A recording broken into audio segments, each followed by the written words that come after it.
Tingnan mo. Ito ang anak na babae ng pamilya 2. Narinig kong nasira ang kanyang mukha. Hindi lang nasira ang mukha. Narinig ko ring nakipag-ugnayan siya sa ibang tao, 6 na buwan na ang nakalipas. Ay, kung hindi dahil sa pagkakasugat ng kanyang katuwang at pagkakakoma. Hindi sana papayagan ang ganitong bulok na bulaklak na makapasok. Si Tulingsi, hindi ka pa ba magmamadaling tumalon sa apoy at maghugas? Huwag kang manatili dyan at magmukhang katawa-tawa.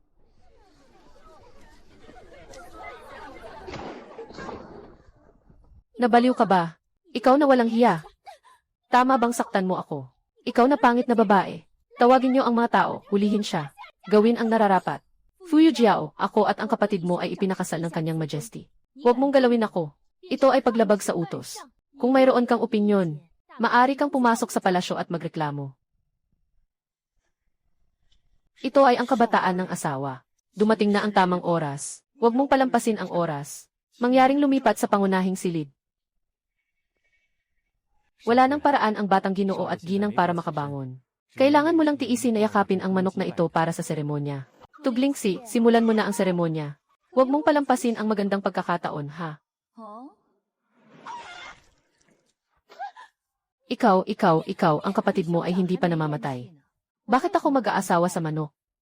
Pero ito ay magandang paraan para alisin ang malas sa bahay na ito. Tama lang iyon. Pakuluan mo ang manok. Huwag mong sayangin, pupunta na ako sa silid pahingahan.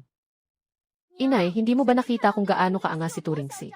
Si kuya ay ang pinakamahusay na talino sa buong mundo. At nakaupong punong ministro pa. Ngayon ay nakabulagta pa rin. At pinapahiya pa ang isang babae na may masamang reputasyon. Inay, pinapahiya ka niya. Ang kasal na ito para sa kaligayahan ay itinakda ng kanyang kamahalan. Sa ngayon, wala nang atrasan. Kailangan ng mayamang pamilya na tanggapin ito. Ngunit hindi rin papayag ang mayamang pamilya na siya ay gawin ang gusto niya. Bukas, ipapadala si Genji Kao para turuan siya ng mga asal. Kung siya ay marunong at nakakaalam kung paano alagaan ang kanyang asawa, ayos lang. Ngunit kung siya ay magtatangkang maging pasaway,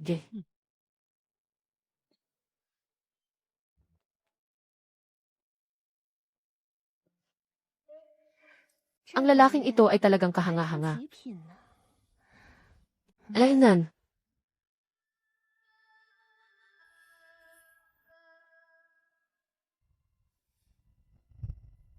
Bagamat mahina ang pulso, pero maayos ang tibok ng puso.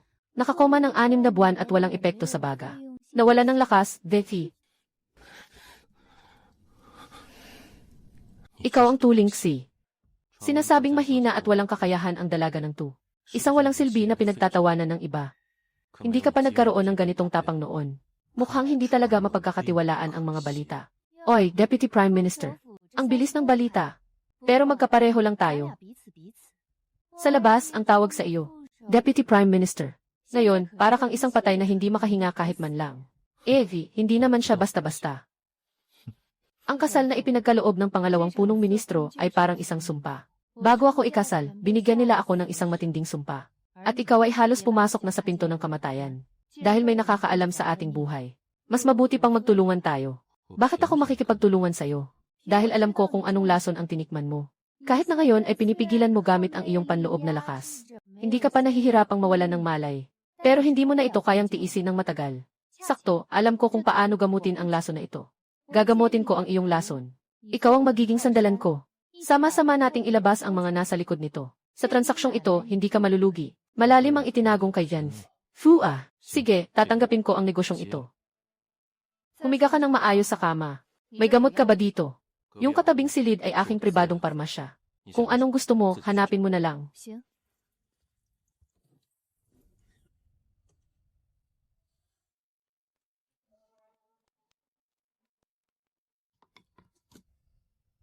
Akala ko kung ano. Wala naman kundi sugat lang. Kung hindi agad na agapan ang paggamot, mas madaling gamutin ang sugat na naiwan.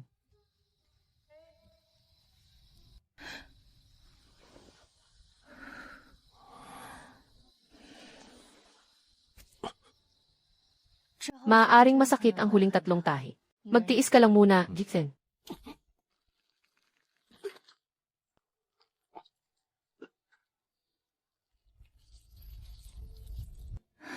Maraming toxins ang naipon sa katawan mo. Kailangan dahan-dahang gawin. Tapos na muna tayo dito ngayon. Walang problema, salamat.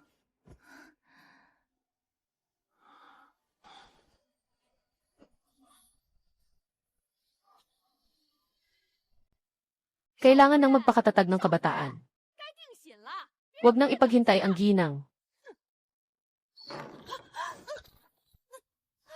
Ate Kao, naaalala kong ang tamang oras ay sain.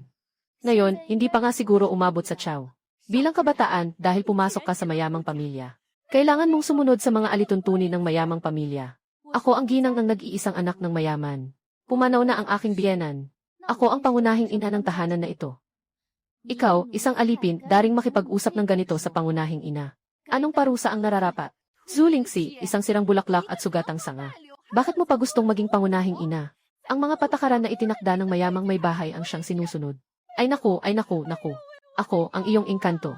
Gusto na akong patayin ng misis. Maaga pa. Ano ba ang ginagawa ninyo? Inay. Ang matandang ito ay nagmamalaki sa harap ng aking pintuan ng maaga. Ang asawa ko ay nagdaranas ng labis na pighati. Ang aking asawa ay wala sa katinuan at kailangan pang mapahiya. Ayan, naririnig mo na ba ang boses ng iyong ina? Ayan, Ayan. Ayan, ew. Nakita ng matandang babae na si Ayan na may reaksyon kanina. Siguradong nagulat siya sa tunog ng pagsisigaw at pagkatok, na nagdulot ng gulo. Ginoo, hindi po ako nagkakamali.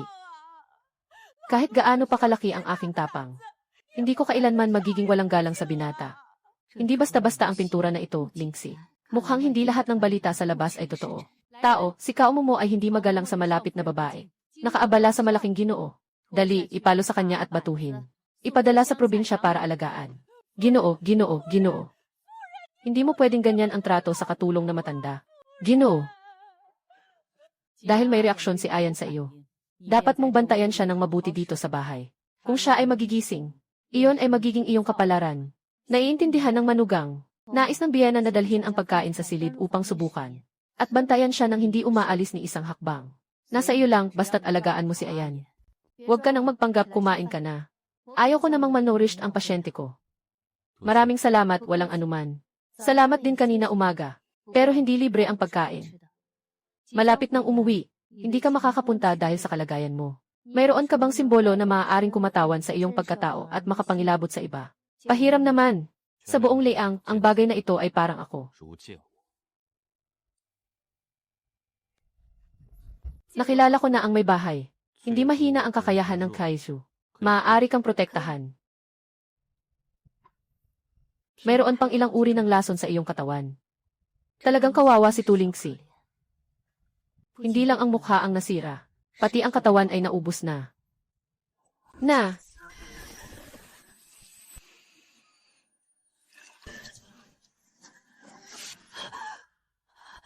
Sumpain, tuwing sumasakit ang ulo ko, para bang pira-piraso itong dumadaan.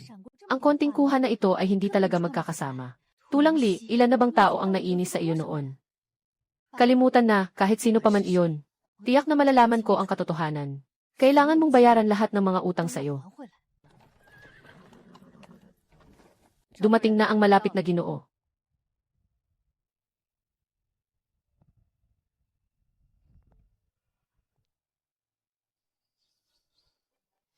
Ay, pasensya na po. Sabi ng ginang ng bahay. Ang babaeng ikinasal ay parang tubig na naihagis palabas.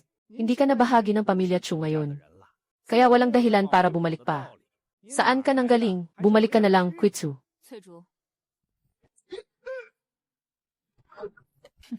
Kung ayaw mong magmaneho, kailangan kong gamitin ang ulo mo para kumatok.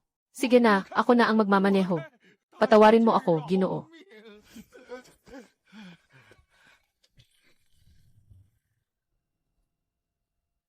Nanay, sabi mo ba yung masamang si Tulingsi ay nasa pamilya Fiu? Baka naman napatay na siya ng mga tao doon. Hahaha, pasensya na. Nabigo kita. Nandito pa ako. Sobrang palalo mo, Kulingsi. Ano ka ba? Nakasandal ka sa pwesto.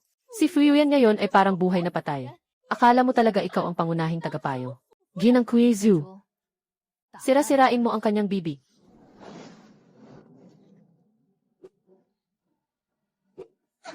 Ha! Ah, ikaw, salot. Nangahas kang saktan ang aking anak na babae. Nang insulto sa mga opisyal ng hukuman. Hindi ko kayo pinatay, ito na ang awa ko. Ngayon, oras na para magbayad ng ibang utang. Bilang anak na babae ng pamilya to. Pero walang dote. Ang tunay na anak na babae mo, namatay ang ina mo, hindi pa umabot ng 1 taon. Ano ka bang tunay na anak na babae? Ang anak ng pamilya ko ang tunay na anak. Ikaw, isang malas na pumatay sa sariling ina. Gusto mo pang magkaroon ng dote. Hindi mo ba tinitingnan kung bagay ka ba? O, hindi ako nakikipag-usap sa iyo. Ipinapaalam kay Quizu na pumunta sa bodega. Hindi, iyon ang aking dote. Huwag mong galawin. Diretsong pinutol ni Quizu.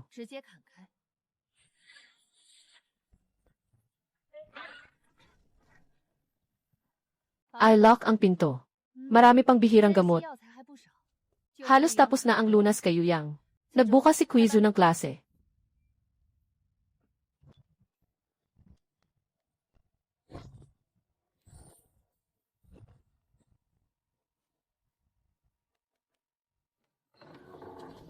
Ikaw, mabangis na tao. Ibalik mo sa akin ang dote ni Leaner. Ikaw, kumakain sa loob at sumisira sa labas. Kumakain sa loob at sumisira sa labas. Pamilya ng Tu.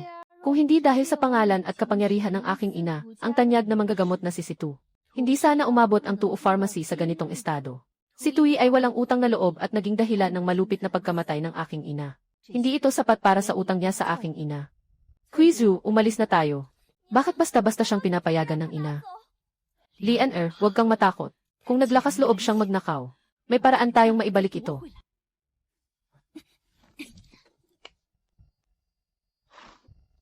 Walang pagmamadali sa pag-uwi. Punta muna tayo sa timog na kalye.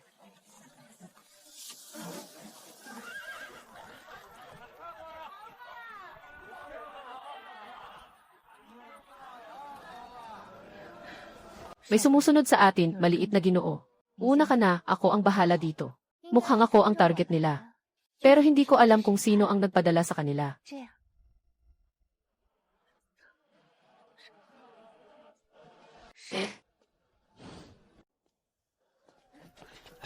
Bakit napunta ang maliit na kapatid sa patay na dulo?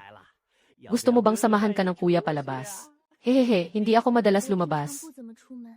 Talagang hindi ko masyadong alam ang daan. Pakiusap, tulungan mo ako, Ginoo. Hey, huwag kayong lumapit. Hindi ko naman naaalala na may nagawa akong masama sa inyo. Ha ha ha ha ha. Kung may dapat sisihin, sisihin mo ang taong hindi mo dapat inaway. Ang pamilyahan ay hindi mo kayang. Basta-basta lang naasarin, ha? Hanjia Quizu.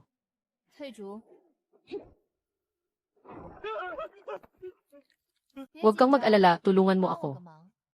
Pumunta ka at tawagin si Tu Hanshi at si Tu Leaner. Ano bang pinakain mo sa akin? Huwag kang mag-alala, lason lang ito. Dalhin mo sila dito sa loob ng kalahating oras. Kung hindi, magugulungan ang bituka mo. Gamitin mo ang hairpin na ito bilang tanda. Bakit kailangang may dalang lason ang panauhin? Katatapos lang mag-ukit ng putik sa sulok ng pader, pinisil-pisil pa. Sino namang matino ang magdadala ng lason kapag lalabas? Ginoo, ginang, binibini. Naitapos na ang bagay. Nakuha si Turingsi sa madilim na eskinita ng mga kabigan niya. Puntahan mo na, binibini, para manood ng palabas. Sandali lang, Lian. Ang ating layunin ay tiyak na mas mataas kaysa sa naabot na. Walang dahilan para gumawa ng mga labis na bagay. Ang mga tao natin ay kumikilos sa madilim na eskinita. Walang ibang tao sa paligid na makakita. Kailangan kong ipahiya si Turingsi ngayon. Bumilis ka, Miss Few, sumama ka sa akin. Katatapos ko lang makita si Turingsi na nagnanakaw sa likod na eskinita. Siya ay isa sa mga tao ng pamilya tao. Hinuhuli mo ang tao, sobrang excited ka naman. Talagang isang gulo ang pamilya ni Tu. Si Tulingi ay hindi talaga kabilang sa pamilya ni Tu. Sino ba naman ang nagsasawa sa akin, si Young Master Few? Siguro hindi rin magugustuhan ni Miss Few yung pangit na iyon. Mas maganda kung samahan mo ako at hulihin siya. Ipahuli natin yung walang hiya sa harap mismo, para hindi masira ang pangalan ng pamilya Few. Kaya't sinabi ng salbahe na harapin siya. Nasaan ka? Naglalaro ka ba sa akin? Paano ito posible? Baka lumipad na siya gamit ang mga pakpak. Nabigla ka. Iniiwan ko ang buhay para sa inyo. Bakit ka nandyan, Tulingsi? Bakit ako hindi namatay?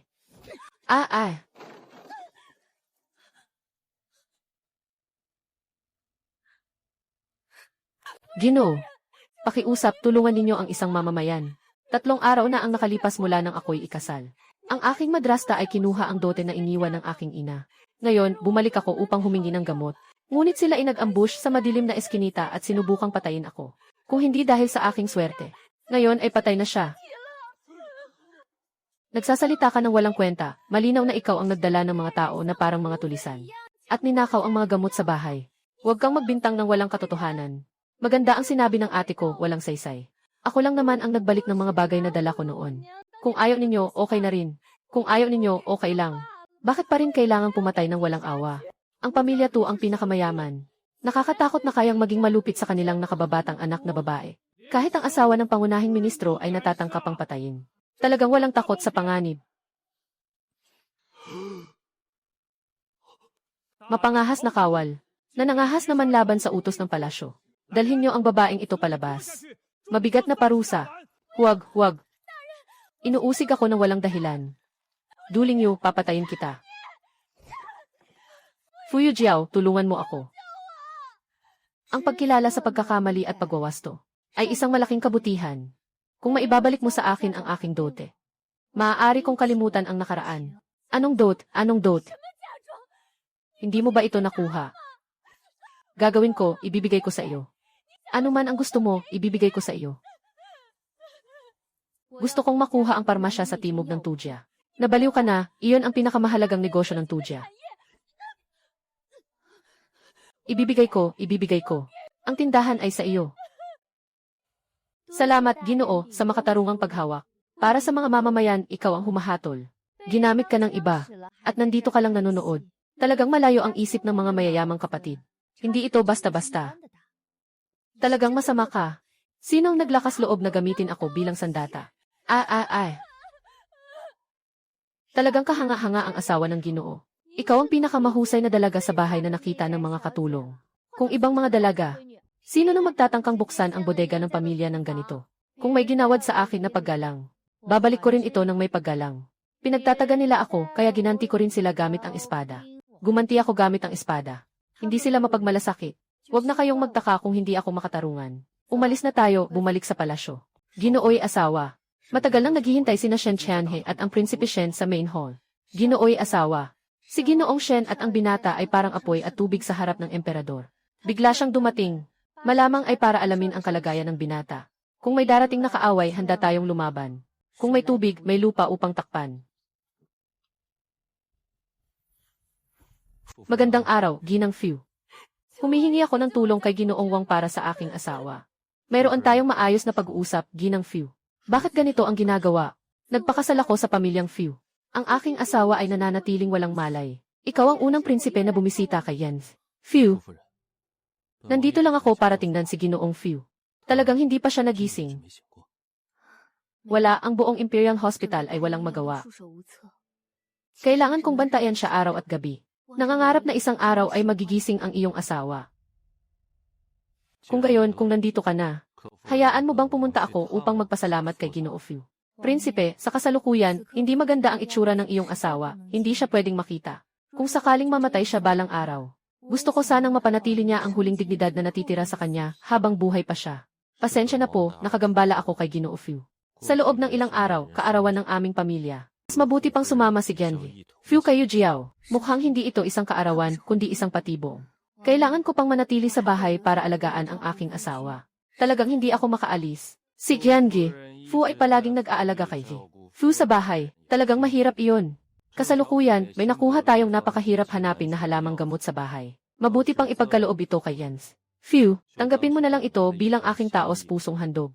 Sige, maraming salamat po, Prinsipe, sa inyong kabutihan.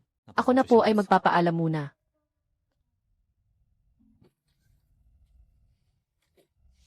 Ang tahimik mo naman. Matagal mo na bang alam na darating si Shen Qianhe? Pumunta siya dito para makita akong tuluyang mamatay. Wala naman. Medyo kilala mo siya.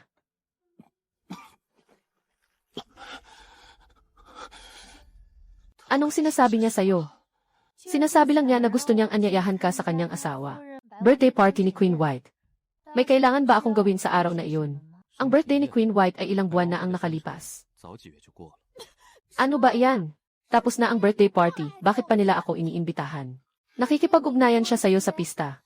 Hindi naman siguro niya gustong isali ako sa usapan, no? Siguro, mag-ingat ka na lang pag pumunta.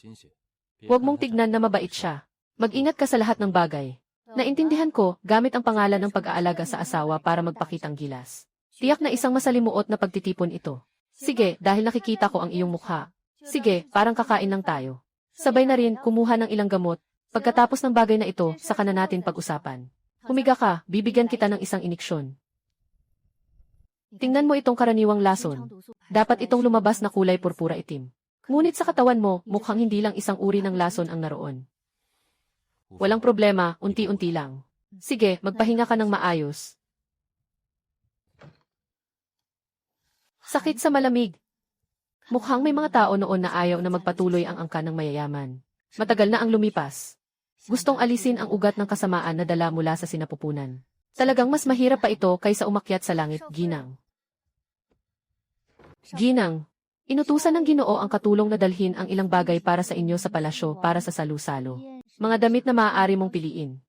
Ihatid mo na lang ang mga ito sa aking silid. Bukod dito, magpagawa ka rin ng ilang set ng pangkaraniwang damit para sa lalaki. Mas simple, mas mabuti. Aking ipapagawa ito agad. Kung nais mong tumayo sa mundong ito, kailangan ng kapangyarihan at yaman. Ang nakakalungkot lang, hindi lang siya basta-basta binubugbog. Mas malinis pa nga ang bulsa niya kaysa mukha niya. Sino ka? Paano ka nakapasok sa bahay ng pangunahing opisyal? Sino ka? Ito ang aking kwarto. Hindi ka man lang nagpaalam, umupo ka na. Ang taong nakatira sa bubungan ang nagtatanong kung sino ako. Ah, babae, ano ang relasyon mo kay Fudaren? Si Fuyuyan, ang tahimik na tao na ito. Kailan kaya nagtagong ganitong napakagandang dalaga sa bahay? Hindi nakapagtataka na ayaw akong papasukin sa bahay para bisitahin siya. Ngayon, sa tingin mo, maganda pa rin ba siya? Maganda siya. Ang sugat ng dalaga ay medyo kakaiba. Sadyang nasa mukha ito. Ito ay nakakahawa, ha? Kung may tao na tumingin sa akin ng higit sa dalawa, magiging katulad ko rin siya. Oh, naiintindihan ko na. Ikaw si Fuyuyan, yung bagong kasal na babaeng nagdadala ng swerte. Si tulingin ng pamilya 2. Sige na, kung tapos ka na, umalis ka na agad. Baka makita ka ng iba sa gitna ng gabi. Akala ko nandito ka para makipagkita sa lalaki.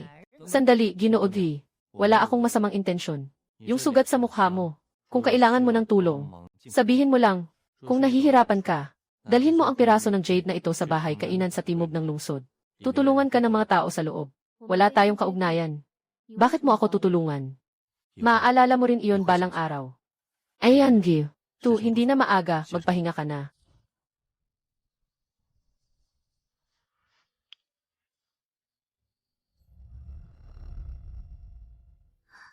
Mukhang pangalan ng isang tavern ang Beiwei Ilu.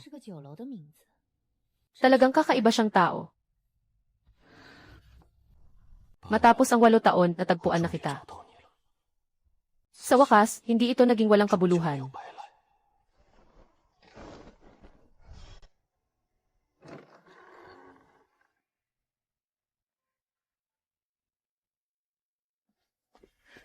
Ginoo, ang mga damit na hiniling ninyo ay natapos na ayon sa utos. Mabuti na lang at nailagay na sa silid. Lalabas tayo mamaya. Tama, Ginoo. Ito ay ipinadala ng ika-4 na prinsipe kaninang umaga. Sabi niya, ito ay para sa inyong kalusugan, Ginoo. Ginoo. Mukhang ito ang mga kanlurang handog na inialay ng Bifis bansa noong nakaraang taon. Aba, ang 4 na prinsipe na ito. May galit ba ang 4 na prinsipe kay Fuyuhang? Wala namang galit. Magandang relasyon ang mayroon ang binata at ang 4 na prinsipe. Dahil maganda ang kanilang samahan. Hindi naman dapat na magpadala ng lason. Isang panlilin lang na ganito. Pero kailangan pa ring suriin kung totoo ang mga ganitong mahahalagang bagay. At totoo nga pala. Napakaganda. Ginoo'y asawa. Nabalitaan ko na ang 2 prinsipe ay palaging misteryoso at palihim. Matagal na siyang hindi nagpakita sa kabisera nitong halos kalahating taon na. Ngayon, bigla siyang nagpadala ng tao para dalhin ang ganitong regalo.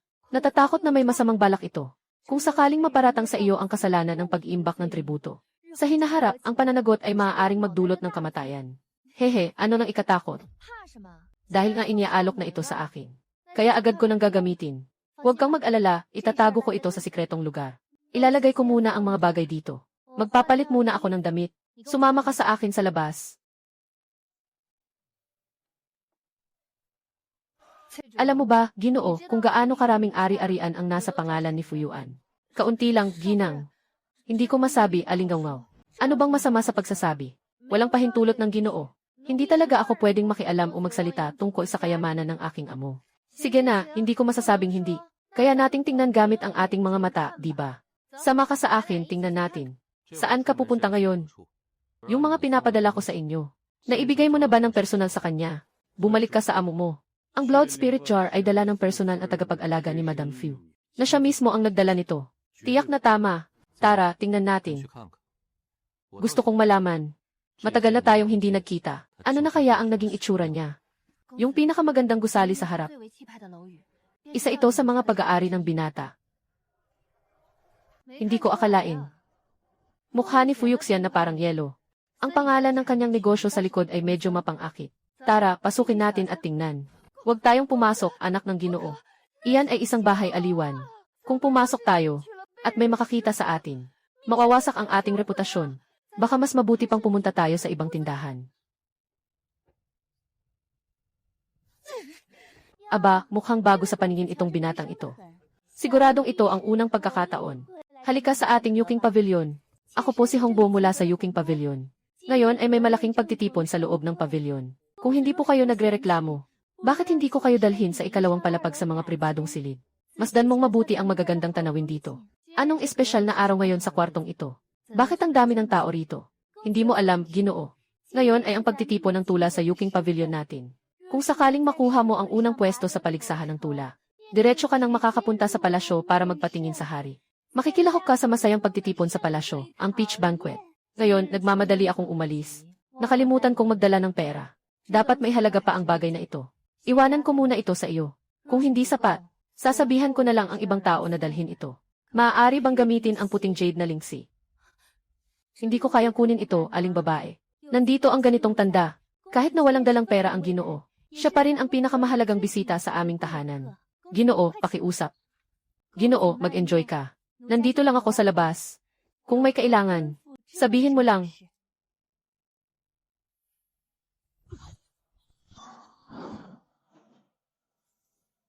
Bakit sobrang tindi ng ginawa mo? Natatakot ka bang may masamang mangyari sa'yo? Magandang araw, ika-4 na prinsipe. Yixel, gusto kong makipag-usap ng masinsinan sa misis mo. Ikaw ang lumabas kasama ang ika-4 na prinsipe. Nalimutan kong magdala ng pera. Pahiram ng iyong jade pendant para makabawi. Dahil nandito na ang amo. Ibalik mo. Ang ibinigay mong bagay ay iyon na. Hindi mo na kailangang ibalik sa akin. Saka, bukod sa iyo, wala nang ibang mailakas ng loob na tumanggap nito. Akala mo ba talagang hindi ko kayang kunin ito? Hindi pa maganda ang mukha mo.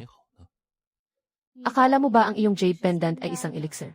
Kailangan lang hawakan para gumaling ang sugat sa mukha ko. Ngunit ikaw, ikalawang prinsipe. Dapat ay hindi pa tayo nagkikita, di ba? Bakit mo ako tinutulungan? Dahil kay Fuyu yan. Talaga bang wala kang kahit na anong alaala sa akin? Wala talagang alaala. Sige na. Kung nakakalimutan, nakakalimutan na. Hindi naman ito malaking bagay. Balang araw, maaalala mo rin ito. Sino yung tao na iyon? Hindi mo siya kilala. Siya si Fu Yujin, ang ikalawang anak ng pamilya Fu. Si Fu Yujin ay mukhang may malamig na mukha tulad ni Fu Yu. Pero hindi naman siya gaanong kamukha. Siya ay illegitimate na anak ng pamilya Fu. Anak ng konkubina. Palaging inaalagaan sa labas ng bahay. Kamakailan lang sila pinalipat sa pangunahing bahay. Mas malinaw pa ang alam mo tungkol sa pamilya ng asawa mo kaysa sa akin. Ikaw ba talaga ay bahagi ng pamilyang Fu? Hindi mo alam pero tingnan mo. Ganito ang itsura. Siguro mga magkapatid lang sila sa panlabas na anyo, pareho lang ang itsura. Uy, nandoon din siya pala. Si Zing, banal na manggagamot ng Nanzhao. Hindi kailanman umalis ng kalahating hakbang mula sa Nanzhao. Kung gusto niyang magpagaling sa kanya, kailangan niyang personal na pumunta sa Nanzhao. Hindi ko akalain na si Fu Yuzhen ay may ganitong kakayahan, na mapalabas ang tao mula sa Nanzhao. Baka si Fu Yujin ang nagpasok sa kanya para gamutin si Fu Yuyan. Ginoo at ginang. Tungkol sa bahay. Sobrang komplikado. Ako po, si Honggu. Malugod kayong tinatanggap sa pagtitipon ng tula sa Yuking Pavilion. Ngayon ay paligsahan sa tula. Bawat isa ay maaaring magpasa ng pulang perlas. Para sa pasasalamat, ang huling makakakuha ng pinakamaraming pulang perlas. Ang siyang mananalo, maaaring pumasok sa palasyo para dumalo sa Peach Banquet. Nagsimula na ang pagbebenta ng pulang perlas. Bawat isa ay 300 tael. Ito ay mga karaniwang perlas lamang na binibenta. 300 tael bawat isa. Ano ang kaibahan nito sa tahasang pagnanakaw? Gusto ko ng 3 piraso. Bigyan mo ako ng 20 piraso. Gusto ko ng 50 piraso. Hindi naman talagang maraming bumibili. Ang pulang perlas ay panimula lang. Ang makakapunta sa Yuking Pavilion, kailangan ay mayaman, o kaya ay anak ng mga opisyal.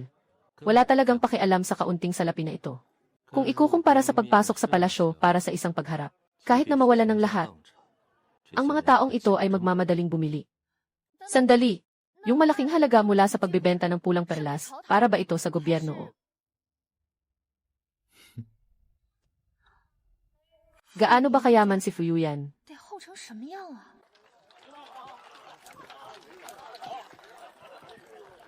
Gumastos ng 300 tael ng pilak para sa isang pulang perlas. Sa huli, binigay pa rin sa iba. Nabawasan ang mga perlas na hawak mo. Wala ka ng pagkakataong manguna.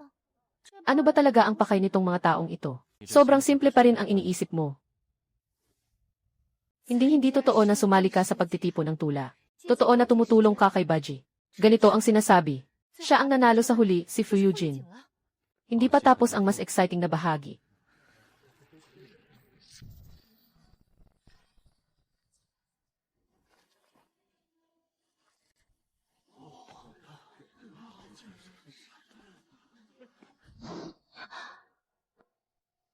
Naintindihan mo na ba? May mga taong gustong magpasikat kay Fufu. Kaya ibinigay nila ang Hongsu kay Fuyujin.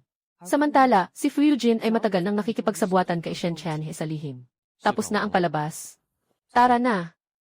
Sige, magdala ka ng mga gamot pang detox pa uwi. Masyado akong kapansin-pansin. At mayroon ding Jun Mountain sa labas ng Beijing. Mayroon itong napakarere na halamang gamot. Hawakan mo ang larawang ito at tingnan mo. Delikado ang lugar na iyon. Mag-ingat ka sa lahat ng bagay. Salamat, ikaw na prinsipe. Suyong, dalhin mo ang gamot na ibinigay ng ika-4 na prinsipe at bumalik ka na sa mansyon para magtakip. Ako'y mabilis lang.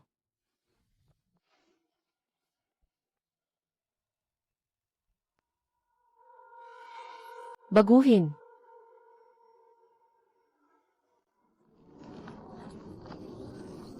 Pinakamagandang bulaklak.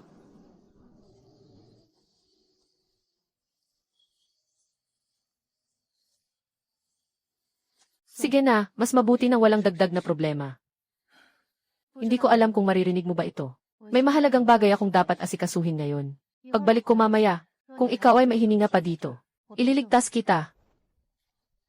Ay. Nakuha na.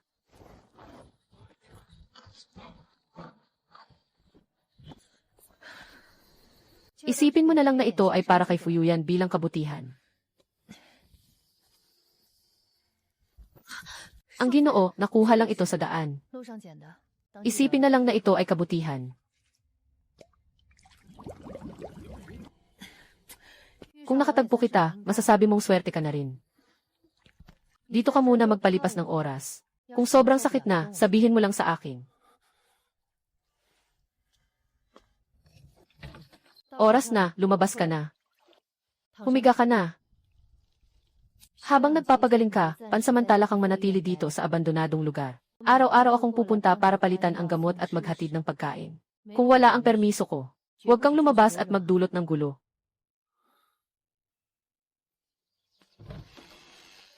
Kamusta ang pakiramdam mo nitong mga nakaraang araw? Kumain ka ng mas marami. Mas mabilis gagaling ang katawan mo.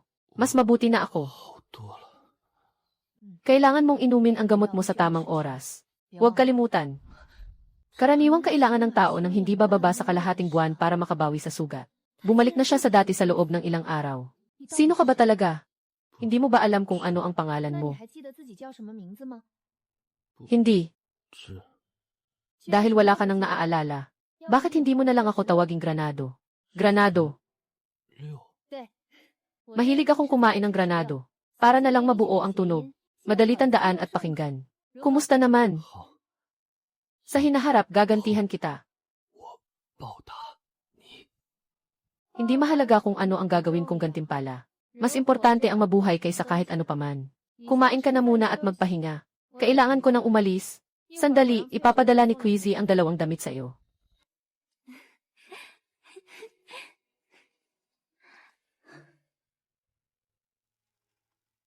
Dito sa Tulingsi ay ang loob ng harem ng punong ministro. Talagang akala mo ay bahay mo ito. Basta-basta ka lang naglilibot kahit saan. Hindi ito bahay ko. Siguro bahay mo ito. Ang anak na ipinakasal kay Fu Yujiao ay parang tubig na naihagis palabas ng bintana. Sa huli, mapipilitan kang magdala ng apelyido ng ibang pamilya. Bumabagsak ka dito araw-araw at nagmamalaki. Nakatira ka ba sa tabi ng dagat? Bakit ang dami mong pakialam? Si Ate Yujiao ay kapamilya lang. Bakit kailangan laging nagkakasagutan tuwing nagkikita? Nakilala ko na ang ginang. Ako po ay si Xu Zaihe, anak ng ikalawang asawa ng kanang ministro. Ang pangalan ko ay Tulingsi. Noong kasal ni Ate Linyi, hindi nakarating si Zaihe. Talagang hindi maganda ang paggalang. Ito ay isang munting regalo. Sana huwag magalit si Ate, Zaihe. Ayos na sana. Bakit mo siya binigyan ng ganitong mamahaling bagay? Mas maganda pa sigurong itago mo na lang para sa sarili mo. Fu Yujiao, parang wala kang magawa, di ba? Kahit na may ibang nagbibigay ng regalo, kailangan mo pang makialam. Parang mga regalo mula sa mga mayayaman. Kung hindi ko tatanggapin, hindi ba't magmumukha akong walang utang na loob? Salamat! Zaihe, tingnan mo ang ugali niya. Sabi ko na, si Tulingsi ay isang mayabang at mapagmataas na halimaw. Sayang ang maganda mong gamot. Huwag magalit si Jaija Yujiao. Tamang-tama ang gamot para kay Brother Yuyan. Siya ang pangunahing tagapayo. Dahil sa kanya, natural na niyang madadala ang gamot pabalik. Para inumin ni Kuya.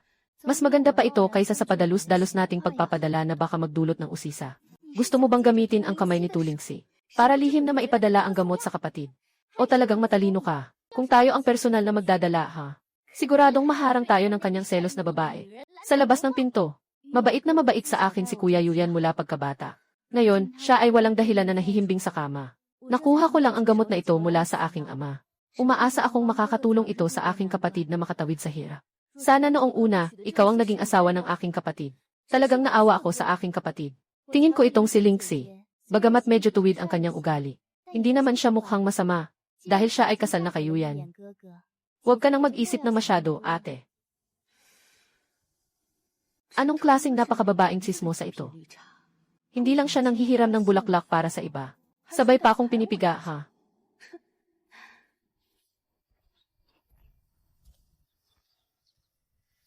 Ginoo, Ginoo. Dumating na si Prince Shen. Sabi niya, espesyal na nagdala siya ng isang mahusay na doktor para tulungan ang panganay na makawala sa lason. Nasa bulwagan na ang matandang ginang at naghihintay sa mga bisita. Dinala ni Shen Chayanhe ang isang pambihirang manggagamot para tulungan si Fu Yuyan na magpagaling. Parang Weisel na bumabati ng bagong taon sa manok. Yujing, ngayon na ikaw ay bagong balik sa Beijing. Ganito ang pag-aalala mo sa kalagayan ng iyong kapatid. Maaari na ring sabihin na may malasakit ka. Nagtatawa ang ina. Nasa koma ang nakatatandang kapatid. Ang anak ko rin ay nagmamadali. Sa pagkakataong ito, ni-request ko pa ang tulong ni Prinsipe Shen. Dinala niya ang isang dalubhasang manggagamot mula sa Nanzhao. Siguradong magagamot niya ang kuya ko. Anong klaseng dalubhasang doktor? Para mapagmasdan ko rin. Ang mga taong ito ay nag-imbita ng maraming tao. Malinaw na para lang mag-imbestiga. Pampatay ng espada. Nakita na ang ina ng nakatatandang kapatid na babae. Ito si Fu Yujin, ang inasahang kapatid na lalaki. Palaging inaalagaan sa bahay. Kamakailan lang siya dinala pabalik. Kapatid na babae, ito si Gen Zi, santo ng Nanzhao. Partikular na inanyayahan upang gamutin ang nakatatandang kapatid na lalaki. Dahil ikaw ay isang bihasang manggagamot ng Nanzhao. Bakit hindi mo muna tingnan? Ang sugat ko na matagal nang nandyan. Dahil alam kong mahusay ka sa medisina. Bakit hindi mo ako gawing pagsasanay? Ginoong Fu, ang sugat sa iyong mukha ay matagal nang nangyari. Ang lason ay matagal nang pumasok. Kung talagang nais mong ibalik ang iyong anyo, ang tanging paraan ay kailangan mong putulin ang laman na ito. At muling palagin ang buto. At muling mabubuo ang bago. Babalik ba ito sa dati? Hindi, magkakaroon pa rin ng peklat. Kung ganun, makaka-relax na ako. Kung hindi, talagang natatakot akong makita mo ang anumang palatandaan. Inay, kung hindi man, hayaan na lang natin ang dalagang ito na tumingin. Baka may kakaibang bisa ang kakaibang manggagamot. Kahit ang mga manggagamot sa palasyo ay walang magawa. Isang albularyo. Ano bang magagawa niya? May paraan ang inay. Kailangan talagang subukan. Sige na, sige na. Hindi ko na kayang alagaan ang lahat. Salamat sa hirap na pinagdaraanan ni Yujing at ng prinsipe para makahanap ng manggagamot. Pakiusap, sumama ka sa akin.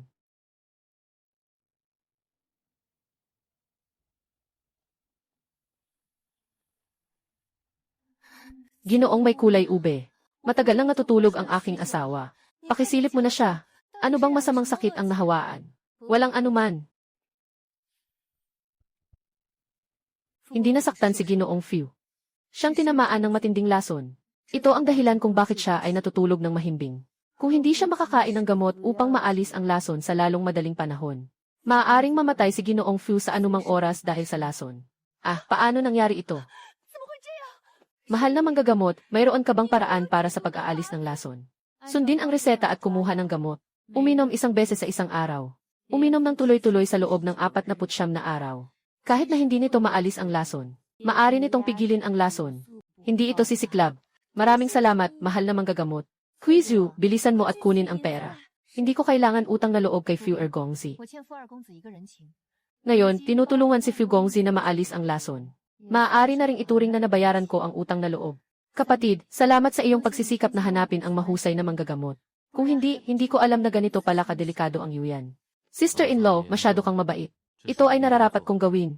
Kailangan ng kapatid na lalaki ng pahinga. Kami ay magpapaalam na. Kami rin ay magpapaalam na. Mag-ingat sa pag-alis, hindi na kita sasamahan.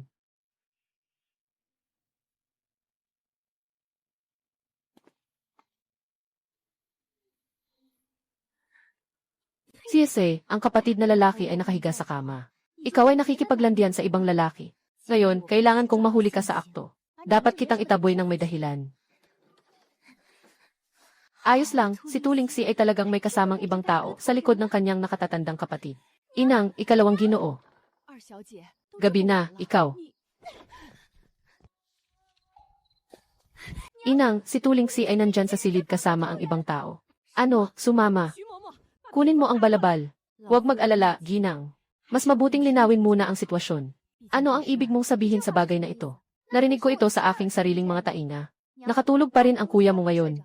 Siyempre, ang nasa silid ni Tulingsi ay isang lalaki. Hindi ako magkakamali. Tara, tingnan natin. Kung totoo man ito, hindi ko siya palalagpasin.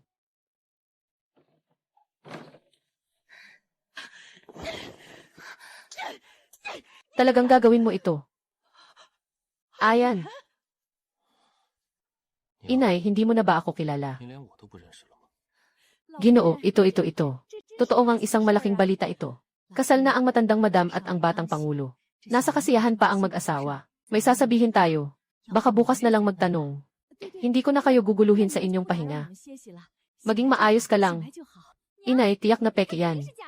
Hindi pwedeng si kuya yan. Matagal nang natutulog si kuya. Paano siya nagising matapos ang 2 araw na gamot? Walang hiya, Yu Jiao. Nakalimutan mo na ang mga alituntunin at hangganan na itinuro ko sa iyo noon. Gusto mo bang ipatawag ko si Guro Liu ulit? Para muling turuan ka. Wag nang ipatawag si Guro Liu. Ikaw talagang kuya ka. Sino sa Beijing ang magtatangkang magpanggap na ako?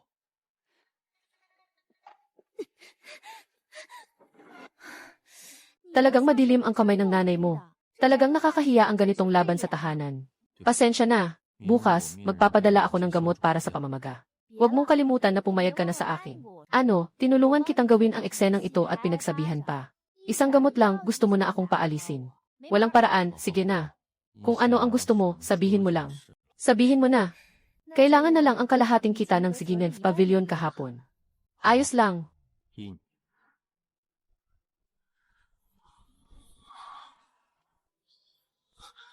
Ling-er. Mas maliwanag.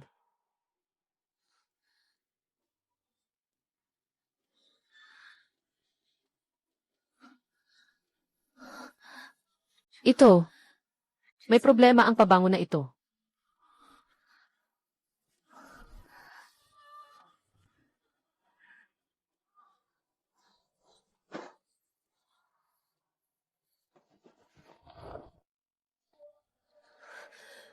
Sino ang naglalaro ng kaluluwa? Lumabas ka dito. Tulungan mo akong maghiganti, Kid Zangit. Pakiusap. Tulungan mo akong maghiganti,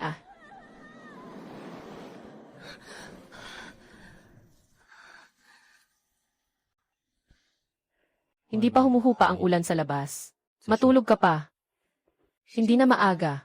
Dapat na tayong bumangon. Ang pabango ay dapat na inilagay ni Kuz. Ianway, may lakas siya ng loob. Talaga namang matapang siya. Iyan ay jade na pabango mula sa Zilan.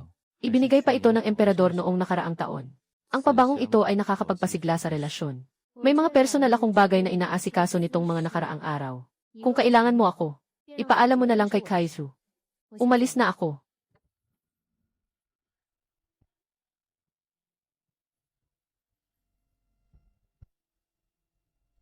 Malamig ang panahon, binata. Mag-ingat ka, baka magkasakit ka sa lamig. Nahanap mo na ba yung tao na hinahanap ni King Gran? Sagot sa binata. Nahanap na, nasa daan na pabalik sa Beijing. Mabuti, wag mo munang sabihin kay Tulingsi. Sobrang padalos-dalos siya sa kanyang mga kilos. Wag nang magdulot ng ibang gulo. Mas madalas na nakikipag-ugnayan ang binata sa kanyang asawa. Mas marami na rin ang kanyang ngiti. Pero parang may kakaiba. Gusto ng binata ang mga ganitong malamig na babae. Hindi alam kung mabuti o masama. Hindi ba't sinabi kong magpahinga ka? Bakit ka bumangon? Tingnan ko nga ang mga sugat mo, kumusta na? Talagang kakaiba ang katawan mo. Kahit gaano kalaki ang sugat, mabilis kang gumaling. Ako ay isang manggagamot. Ang manggagamot ay pumasok sa katawan gamit ang gamot. Gamit ang gamot, pinapalakas niya ang tao. Ito ay tinatawag na pagiging manggagamot. Naalala mo na ba kung sino ka? Hindi na mahalaga kung sino. Sinalba mo ako. Mula ngayon, akin ka na. Dahil ayaw mong umalis, sumama ka na lang sa akin pabalik sa Kingyun Pavilion. Sige, tara na. Dito ka muna sa likod na bahay. CJ, ilang araw pa lang, mabilis ka nang gumaling. Salamat. Kung uminom ka pa ng 2 araw, halos maibabalik na ang boses mo. Magpahinga ka ng mabuti. Uuna na ako. Ginoong asawa, talagang kahanga-hanga ang iyong galing sa medisina. Sa loob lang ng ilang araw, naayos mo na ang kanyang malubhang sugat. Hindi dahil magaling ako sa medisina, kundi dahil sa napaka-espesyal niyang kalusugan. O, may balita ba mula kay Fuyuxian? Alam na ng lahat na gising na ang binata. Maraming opisyal mula sa korte ang bumisita. Lahat ay tinanggihan. Tanging ang Diyos ng medisina mula sa Nanzhao ang nakapasok. Ngunit ang ginang ng binata, ang husay mo sa medisina ay ganito kagaling. Bakit kailangan pang ipagawa sa iba ang sugat ng binata? Nasaan ang reseta? Nasa kwarto ng binata ang reseta. Pero nitong mga nakaraang araw, parang sobrang sama ng pakiramdam niya. Kahit kanino, nakangisi ang mukha. Masama ang pakiramdam niya. Ano bang ikinagagalit niya? Hindi ba't dahil sa iyo, ginoong asawa? Ilang araw na ang nakalipas mula nang makasama mo ang Ginoo. At hindi mo na siya muling nakita. Ang Ginoo ay talagang nagtatampo. Tungkol sa akin at kay Fuyuyan. Hindi naman ito alam ng buong bahay, di ba? Tungkol sa akin at kay Fuyuyan. Hindi naman ito alam ng buong bahay, di ba? Malaki ang ingay sa Kingyun Pavilion noong gabing iyon ng misis. Tanging mga bingi na lang ang hindi makakarinig. Ang amoy ng insenso ng bambuos noong gabing iyon. Inutusan kita na maglagay ng karaniwang agarwood. Kailan mo ito pinalitan? Mahal na misis, ang bagay na ito ay utos ng binata. Sabi niya, kailangan kumpleto ang pagtatanghal. Natatakot siya na baka mahiya ka at hindi makipagtulungan. Kaya nga napalitan ang amoy sa halip na si Fuyuyan. Sayang, akala ko may konting guilt pa ako sa'yo. Nalaman ko na matagal mo nang pinagplanuhan ito. Fuyuyan, tinitingnan kita bilang kapatid. Pero gusto mong matulog sa akin. Ikaw ang pangunahing asawa ko na legal na ikinasal. Bakit naging kapatid na lang kita? Fuyuyan, hindi ka nagsasabi ng totoo. Noong una, malinaw nating napagkasunduan. Ako ang magpapagaling sa iyong sugat. Kapag nahanap na natin ang tunay na salarin sa likod nito, maghihiwalay na tayo. Totoo naman iyon. Pero ngayon, ikaw pa rin ang asawa ko sa pangalan. May nagawa ba akong mali? Nagawa natin ang ganoong bagay, ikaw at ako. Paano na ako makakapag-asawa sa iba sa hinaharap? Kapag kumalat ang balitang ito, paano mo ako papakitaan sa mga tao? Kung ganoon, hindi na tayo maghihiwalay. Ano man ang gusto mo, maibibigay ko sa iyo. Hindi pwede, kung hindi dahil sa simula. Hindi sana ako mag-aasawa sa iyo. Tulingsi, seryoso ka ba? Yitse, hindi bagay sa akin ang ganitong buhay sa tahanan ng Fu. Mas gusto ko ang mas malayang pamumuhay. Mas gusto ko ang maging malaya. Ang resiping ito ay talagang mga karaniwang gamot para sa pagpapalakas ng dugo at enerhiya. Baka naman ako'y nag-aalala ng labis. May ipinadala ang asawang babae mula sa White Wang Fu na sulat. Sinasabi na bukas ay inaanyayahan ang asawang babae na dumaan sa kanilang tahanan para sa tsaa at pagtingin sa mga bulaklak. Mukhang alam ni Shen Chayanhe na nagising na si Fuyuyan. Medyo hindi mapakali. Nais niyang subukan ang kalagayan. Bukas, ang madam. Maraming mga maharlikang babae sa Beijing ang dadalo sa piging sa White King's Mansion. Narinig ko rin na may ikalawang anak na babae si Tuo Lianer. Ayon sa patakaran, si Tuo Lian-er ay isang anak na babae mula sa isang mababang pamilya, ang Tuo. Ang Tuo ay talagang mababa ang katayuan. Paano siya nakapasok sa puwersa ng puting hari? Yixet, ginoong asawa. Naalala mo pa ba ang nangyari 3 taon na ang nakalipas? 3 taon na ang nakalipas, 3 taon na ang nakalipas. Anong nangyari? Wala naman. Kailangan ng uminom ng gamot ang binata. Nagalit pa ba siya pagkatapos niyang umuwi? Bumalik, Ginoo. Wala. May bagong katulong lang sa Kingyun Pavilion. Narinig ko na nakuha ito ng ginoong asawa sa labas ilang araw na ang nakararaan. Nadala ito sa mansyon na may malubhang sugat. Kaka-recover lang nito nitong mga nakaraang araw. Nakuha mula sa labas. Ang ugali niyang mangolekta ng mga tao ay talagang hindi nagbago kahit kaunti. Ginoo, bukas, ang ginang ay pupunta sa White Wang Fu para sa salo ng mag-isa. Kailangan bang maghanda ng anuman? Hindi na kailangan. Sa kanyang kakayahan, tiyak na malulutas niya ang mga iyon. Hindi siya kasing mahina at madaling lokohin gaya ng iniisip mo. Tama, ipakalat ang balita sa lahat ng panig. Sabihin na natagpuan ang sinasabing Ginoong Lingxi. Ginoo, hindi ba't siya ang Ginoong Lingxi? Hindi na siya pwedeng maging Ginoong Lingxi. Huwag na huwag malaman ng iba ang kanyang pagkatao. Kamakailan, naganap ang isang sunod-sunod na pagpatay sa Beijing. Dalhin siya roon upang imbestigahan ang kasong ito. Tiyak na makakapagpasok ito sa kanya sa bilangguan. Ginoong Si, dati ganoon siya kawalang puso sa iyo. Bakit mo pa siya pinapansin? Oh, talagang nagmamalasakit ka para sa kanya. Kung hindi ko natuklasan ang ilang katotohanan, hindi ko talaga alam na may ganito kayong koneksyon noon. Wala siyang kaalaman sa mga nangyari noon. Huwag na niyang malaman pa. Inayos ko na ang tungkol kay Ginoong Lingxi. Bago bumalik sa palasyo ang Fu Feng Wangyu, ipapasok ko si Jia Lingxi sa kabisera. Ngunit si Fu Yuxiang ay malayo. Talaga bang sigurado ka? Kung sakaling makatagpo niya si Fu Feng Wangyu sa kabisera, hindi na ba siya muling magkakagusto sa kanya? Basta masaya siya, ayos na iyon. Grabe, talagang malambing ka, ha? Pero, Fu Yan, hindi mo naman alam na, ang batang ipinadala ng pamilya Tu ay si Tu Lingxi, di ba? Kung alam ko lang na siya iyon. Hindi sana ako nagkunwari. Naiwan pa siyang may pangalang nagbigay ng saya para sa akin bago pumasok sa tahanan. Ay, parang nasaktan ka na naman dito. Naging ganito ka na dahil sa kanya. Pero iniisip mo pa rin siya sa lahat ng bagay. Sa tingin ko, mas mabuti pang makipaghiwalay ka na lang. Madali lang. Huwag mong isipin na hindi ko alam ang balak mo. Itago mo na lang ang mga plano mong iyon. Lumayo ka sa kanya. Biro. Walang ibang napakagandang babae sa tabi ng prinsipe na ito. Baka magustuhan ko siya. Maging 120 ang puso mo sa pag-aalala. Granada. Yung babae na ginampanan ni Fuyu kanina. Hindi kaya iyon si Zi mula sa Nanzhao. Ang nakakakilig na kwento. Kaunting ginang. Wag na sabihin. Sapat na ba ang sinabi? Hehe. Ayos na ayos ang swerte. Ginoong Fu, nandito ka rin pala sa bahay. Sa hindi inaasahang pagkakataon, ito ang pintuan ng aking silid. Si Ginang Fu ay nakadapa sa aking threshold. Bakit nga ba? Nais kong ibalik sa iyo ang token. Kung sakaling mawala ito sa hinaharap, huwag mong isipin na maaasahan mo ako. Sabik na akong makita. Sa makulay at masalimuot na imperyo na ito. Ano pang mga bagyo ang kaya mong ipagpagalaw? Hindi ko alam. Itong si Lingxi. Sa nakaraang buhay, anong napakalaking swerte ang nakuha niya, na nakapag-asawa pa ng Ginoong Fu. Siya nga iyon. Isang simpleng gamot lang naman, na ibinenta sa pamilya Fu para sa kasiyahan. Ngayon, nagising na si Ginoong Fu. Akala niya ba talagang bibigyan siya ng halaga? Sapat na ba ang nasabi mo? Ang reyna na si Bai ay dumating na. Magandang araw po, Reyna Bai. Magandang araw po, Reyna Bai. Magandang araw po, Reyna Bai. Hindi na kailangang magpakaabalahan si Ginoo Fu ngayon lang. Ngayon ay isang ordinaryong tsaan na pagtitipon lang ng mga babae. Hindi na kailangang mag-alala kayo ng sobra. Umupo na kayo, Prinsesa Bai. Hindi mo na kailangang maging masyadong magalang sa kanya. Mawawalan siya ng karapatan, darating din ang panahon. Ay, mukhang nagkaroon ka ng problema sa fake zone na bahay. Mukhang nagiging makulit ka na naman. Ngayon na okay ka na, matagal na kayong hindi nagkikita ng dalawa. Huwag masaktan ang pagkakaibigan ng mga kapatid. Umupo na kayo para sa tea party ngayon. Prinsesa, may masamang balita. Ang asawang prinsesa ng puting hari ay malapit ng mga anak. Dalhin ang asawang prinsesa sa kanlurang courtyard. Pakiusap, tawagan si Zhen Guhao at ang punong manggagamot. Mga kapatid, maupo muna kayo. Tikman niyo ang serbesa ng bulaklak ng peach. Ako'y mauuna na.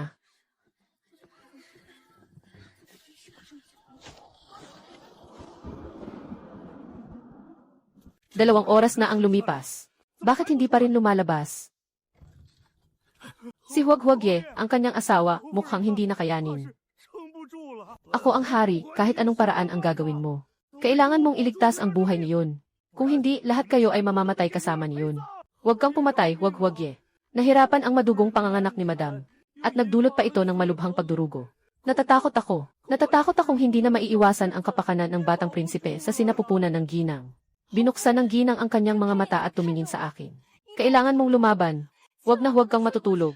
Tulungan mo ang aking anak. Huwag mo akong alalahanin. Hats! Ginoo, may pag-asa pa kayo at sa inyong anak. Kailangan mong magtiyaga. Huwag kang matutulog. General, gusto mo pa bang iligtas ang buhay ng iyong asawa? Magagawa mong iligtas iyon. Kung nais mong iligtas ang iyong asawa, makinig ka sa akin. Basta makaligtas lang siyon. Anong kondisyon ang ilalabas mo? Sasagutin ko lahat. Gusto kong magpa-opera. Walang hindi pwede. Talagang hindi pwede. Ayaw ko ng batang ito. Ang gusto ko lang ay mabuhay si Yun'er. Nasa posisyon ng pahalang ang sanggol. Dahil dito ay nagkaroon ng komplikasyon si Genv. How? Kung hindi ito maoperahan, maaaring mawala si Genv. How anumang oras? Kung hindi naniniwala ang Ginoong How, maaari ninyong tanungin ang punong manggagamot kung mayroon siyang katiyakan. Ngunit ako, bilang lingkod ng Ginoong How, ay wala nang magagawa. Tinitiyak ko sa Ginoong How, kung hindi natin siya mailigtas, ang buhay ko ay para sa Ginoo. Ito ay si Fuyuyan. Ibinibigay ko na ito sa iyo. Kung magdadalawang isip ka pa, Ginoo, talagang mawawalan na ng buhay ang iyong asawa. CJ, magtitiwala ako sa iyo ng isang beses. Agad na, bumalik si Kizu sa bahay at dalhin ang kahon ng gamot mula sa aking silid. Mabilis.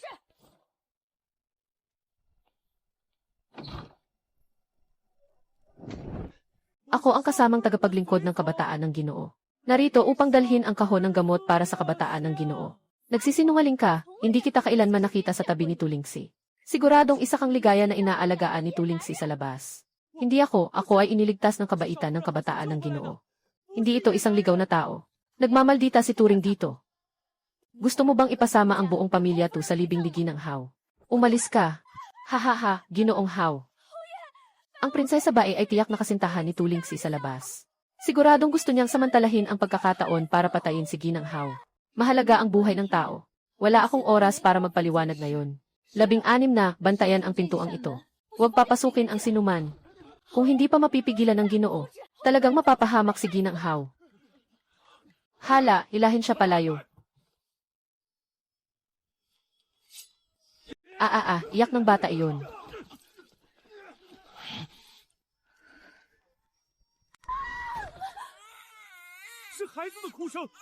Asan si Yun'er, Ginang Fiu? Ayos pa ba ang iyong ulap? Gising na si Madam How. Yung anak mong ipinaglaban mong ipanganak. Hindi mo man lang tiningnan. Handa ka nang umalis ng ganito. Naghihintay pa rin si Lord sa labas para sa'yo.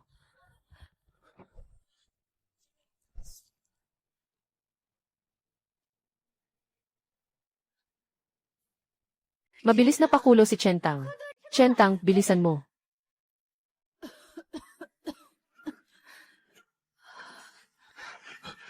Yun. Wala nang masama si Lord Marquis.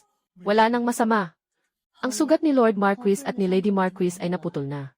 Kailangan na lang nilang magpahinga ng ilang panahon. Sa kabutihang loob ni Lady Fu na nagligtas sa kanila ngayon. Ngayong araw, personal na pupunta si Lord Marquis upang magpasalamat. Ang malaking utang na loob ay nararapat na pasalamatan ng doktor. Huwag po kayong mag-alala, Ginoo. Samahan niyo na lang po ang ginang. Ako na po ang magpapaalam. Ingat po kayo sa pag-uwi. Mula ngayon, kung sino man ang mga ngahas na magsalita ng masama tungkol kay Ginang Fiu, ay magiging kalaban ng pagtatanggol sa pamilya ng Haring Ginoo.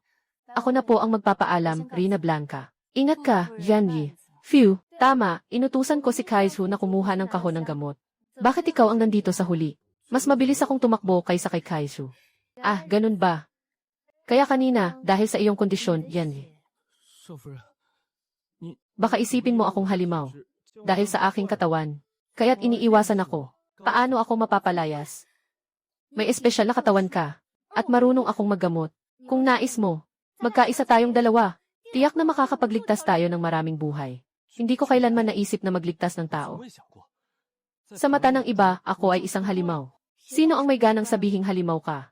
Ngayon, nailigtas mo si Ginang Hao at si Shilyu. Salamat mula kay Ginang Hao at sa Batang Prinsipe. Ngunit nasaktan ko ang mga gwardiya. Baka magalit sila sa iyo. Anong ikinakatakot, hindi naman tayo makakaligtas dito sa sirasirang lungsod. Walang problema, basta't mag-ipon tayo at tumakas. Mahal na Ginang, kahit saan ka magpunta, susundan kita pabalik sa bahay.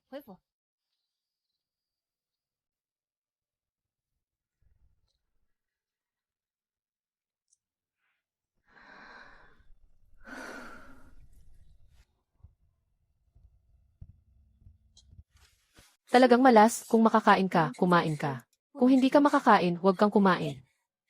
Huwag mong isipin na dahil nagising na ang kuya, wala na akong magagawa sa iyo. Oh, at ano ngayon?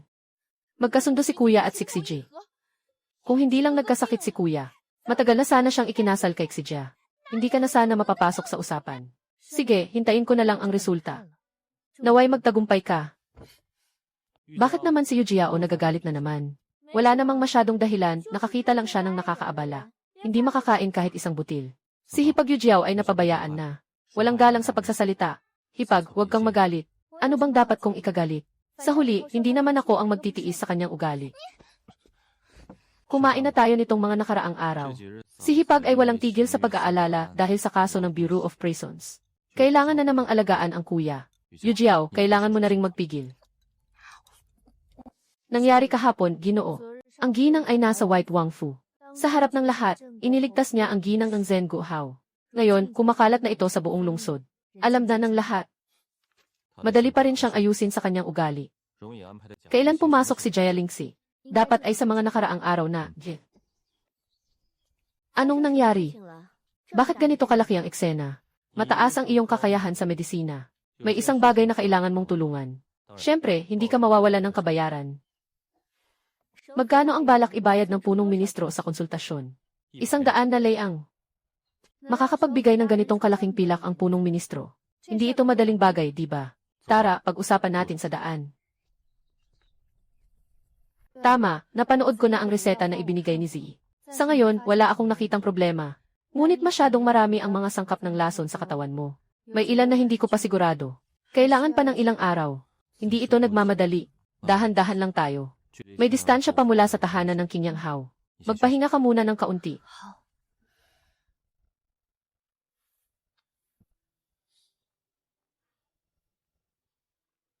Si King Gran ay dumaan sa maliit na daan. Pabilisin mo ang takbo ng sasakyan. Nakita ng King Yang Hao ang pangalawang punong ministro.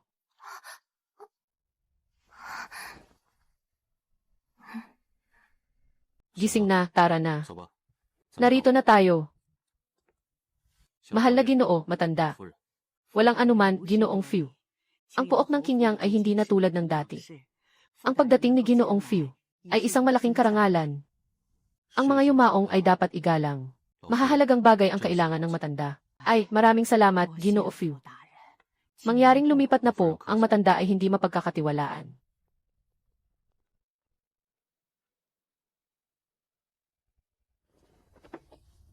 Hindi po alam ni Ginoo Fu kung sino ang dalagang ito. Siya ang aking asawa, si Tu Lingxi Huiyu. Huwag magpakita ng ganoong kalapastangan sa harap ni Ginoo Fu. Walang masama, ang maliit na general ay hindi pa rin matatag ang loob. Siyempre, hindi ako makikipagtalo sa mga nakababata. Nakahanda na ang matandang ginang. Nakapagsabi na si Ginoong Fu sa emperador tungkol sa prinsesa. Ngunit hindi pa nasusuri ang bangkay. Hindi ko alam kung may dala si Ginoong Fu na patay na katawan mula sa korte ng mga krimen. Kung mayroon, mangyaring ipakita ito, matandang ginang. Maaari bang malaman ng matandang ito? Ang mga patay na katawan mula sa korte ng mga krimen ay lahat ipinadala sa ibang lugar. Hindi ko alam kung sino ang dumating para sa pagsusuri ng bangkay. Bumalik ka, Yanli. Fu, ako ang mag-imbestiga sa bangkay ng prinsesa. Huwag kang magbiro, Yan. Fu, huwag sabihin na isang babae ang mag-imbestiga sa bangkay. Walang karapatan ang mga babae na pumasok sa Bureau of Criminal Justice.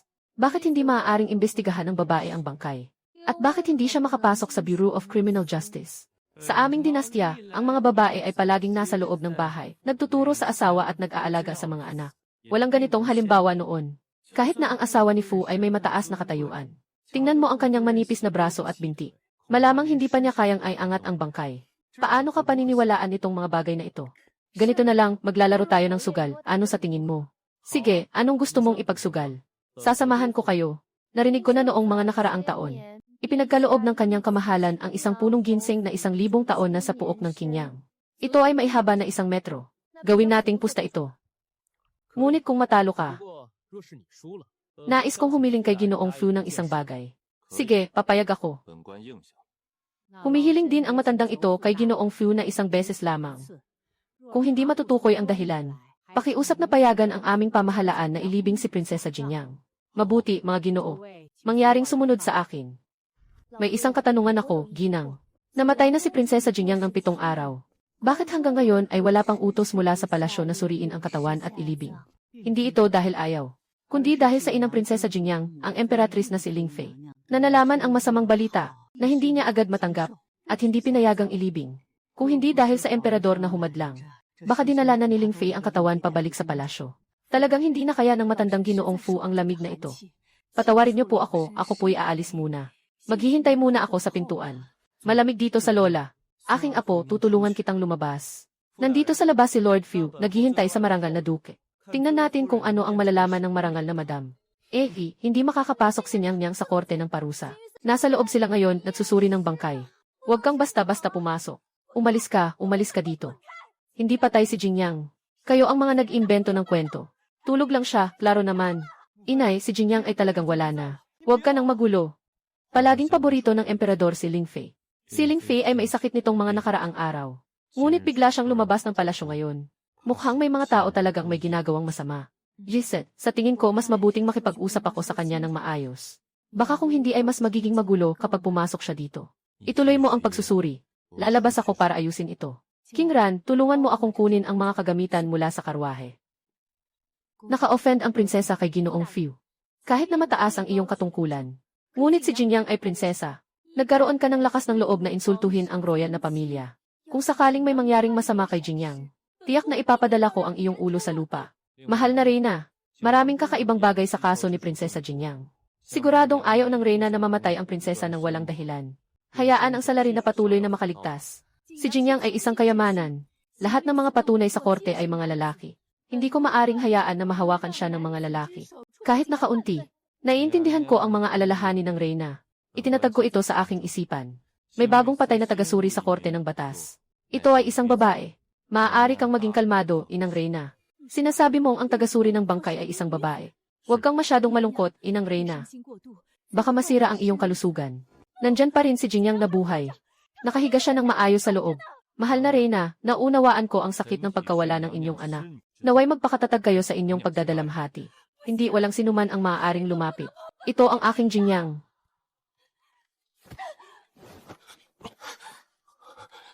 Hindi ba nasaktan si Ling Er? Wala akong anuman. Bakit hindi ka umiwas? Hindi ko maiwasan kung umiwas ako. Mukhang mahulog si Ling Fei sa yelo. Pasensya na, Yan Yi. Phew, simula nang pumanaw si Prinsesa Jinyang. Nagbago na si Ling Fei sa ganitong anyo. Hindi niya ito sinasadya. Walang anuman, siya ay may sakit sa puso. Kailangan niyang may kasama palagi. Hindi na kailangang mag-alala pa si Ken. Phew, syempre, aalagaan ng mga tao ang mahal na prinsesa. Tungkol sa Prinsesa Jinyang. Sa tingin ko ay kinakailangan kong ipaliwanag ito sa mahal na prinsesa. Sa wakas, hindi na ito kailangan. Bilang isang babae, dapat ay nasa tahanan at nag-aalaga ng pamilya. Bakit pa siya lalabas at magpapakita? Anong klaseng asal iyon? Kahit na ako'y babae. Ngunit ako ay nag-imbestiga ng mga pagkamatay gamit ang aking mga kamay. Upang linisin ang pangalan. Bakit sa iyong bibig ay nagiging walang halaga? Sa iyong paningin ba, tanging ang mga lalaki lamang ang maaaring maglingkod sa bayan? Hindi ba karapat-dapat ang mga babae na humingi ng katarungan sa mundong ito? Yesue, napakamatalino ng iyong dila. Wala akong panahon upang makipagtalo sa isang simpleng babae tulad mo. Ang Jinyang ay mailahing royal. Pagkatapos niyang mamatay, nararapat lamang na mapanatili ang dangal ng pamilya royal. Hindi mo maaaring biglain dito. Dangal ng pamilya royal. Paano mo masabi ang ganitong salita? Biglang namatay si Prinsesa Jinyang ng walang dahilan. Hindi pa nalalaman ang katotohanan. Hindi mo ba iniisip na alamin ang katotohanan tungkol sa lahi ng langit? Huliin ang tunay na salarin. Nais lamang na mapanatili ang kapayapaan. Pabayaang makaligtas ang mamamatay tao. Talagang nakakamangha ang ganitong asal. Sobrang walang hiya. Alam mo ba kung sino ako? Nagmamalaki kang makipag-usap sa akin ng ganyan. Alam mo ba ang kanang ministro ng kasalukuyang dinastya? Ngunit bilang isang patnugot ng mga bilangguan, ako'y narito upang bigyang katarungan ang mga namatay. Hindi alintana ang sinuman. Hindi maaaring sirain ang tuntuning ito. Kahit na nagdanas ng matinding sakit ang emperatris. Alam niyang ang sanggol na isinilang dito sa yelo ay sa ika-10 buwan. Kahit na labis ang kalungkutan ng emperatris, maaaring hindi siya makapag-isip ng maayos. Siya ay nagtatangkang protektahan ang kanyang anak na babae. Naway maunawaan ng Ginoo ang pusong mapagmahal ng inang reyna. Pagsisinungaling. Matagal na ang usapan. Nais mo lamang na magpaliban ng oras. Kakaumpisa ko lang sa pagsusuri sa bangkay ng prinsesa. Wala itong kaugnayan sa mga kamakailang sunod-sunod na pagpatay sa lungsod. Walang koneksyon. Pero ang pinakamahalaga ay, ang prinsesa ay 3 buwan ng buntis. Hindi pwedeng mangyari iyon. Noong kalahating taon na ang nakalipas, si Jingyang ay hiwalay na sa akin. Hindi ko pa nga siya nahawakan. Hindi pwedeng mangyari iyon. Si Jingyang ay isang marangal na prinsipe. Bakit niya nagawa ang isang bagay na nakakasira sa moralidad? Siguradong si Marquis Qingyang ang nakipagsabuatan sa inyo. Nais nilang ituro ang lahat ng kasalanan kay Jingyang mag-isa. Kung totoong nakipagsabuatan tayo kay Marquis Qingyang, ibig sabihin ay nagkasala tayo ng malaki, isang malaking kasalanan laban sa emperador at sa bansa, pati na rin ang paglabag sa batas ng Siyam na Angkan. Hindi namin kayang tanggapin ang ganitong parusa. At saan nanggaling ang anak niya sa tiyan? Maraming magkakasunod na kaso ng pagpatay sa kabisera kamakailan. Lahat ng biktima ay mga batang babae. Lahat ay pinukpok sa balakang. Binukasan ang tiyan at kinuha ang sanggol. Pero hindi ganon ang prinsesa. Sinasabi lang na ang sanhi ng kamatayan ng prinsesa. Bakit mo pinagsasabi yan? Nakakainis, nakakadiri, wag mong ikahiya. Nakakadiri, Madam Fu, wag kang magalit. Si Huai Yu ay palaging tapat at walang kaplastikan. Hindi naman siya sinadyang makasakit sa mga babae. Ano bang masama doon? Namatay ng walang dahilan. At naging kasuklam-suklam sa bibig ng Ginoo. Hindi ito pagiging tapat, ginang. Kundi pagiging mapanghusga sa kapwa. Ay naku, si Yun Qingyang ay walang preno sa kanyang mga salita. Nakita ng matandang ginang na dahil ayaw niyang disiplinahin. Kaya't ako na lang ang magpapaubaya na disiplinahin siya. Ginoo. Maraming maliliit na butas ng karayom sa katawan ng Prinsesa Jingyang. Kung hindi siya naipit dito sa yelo ng maraming araw, na nagdulot ng mga sugat na lumitaw, mahirap sigurong matuklasan. At ang ulo ng prinsesa ay nakaranas ng matinding pagkabangga. Ang mga sugat ng prinsesa ay hindi halata.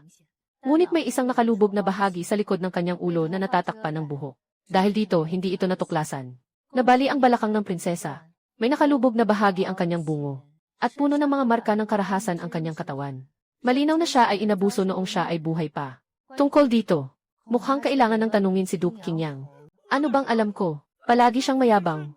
At hindi niya ako pinapansin. Saan ako naglakas loob? Na makipag-ugnayan sa kanya. Sino ang palaging nasa tabi ng prinsesa na nag-aalaga kay Yuking? Saan na napunta si Yuking? Simula nang mangyari ang insidente kay Jingyang. Nawala na si Yuking, ang batang iyon. Lahat sa bahay ay abala sa lamay. Walang nagmamalasakit sa kanya. Ginoong Qingran. Maraming katanungan sa kaso ng prinsesang Jingyang. Hindi pa malinaw ang tunay na salarin. Hindi ito maaaring isara.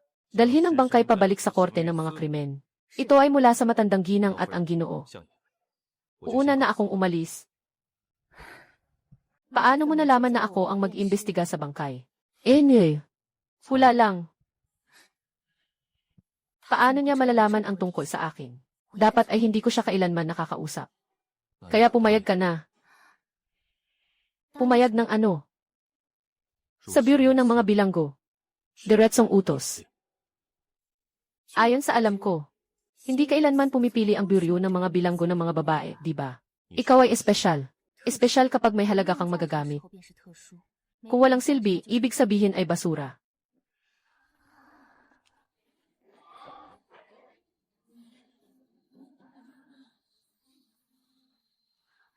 Ling-er.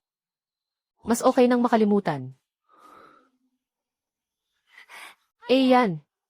Pakakasalan kita bilang asawa. Bakit ako naniniwala sa'yo? Hindi ba't ikaw ang mahal mo, hindi ako? Bakit mo ako nilason?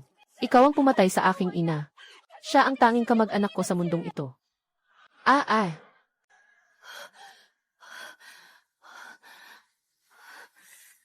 Yung tao sa panaginip ay si Fuyuyan ba? Gising na po kayo, Yanyi.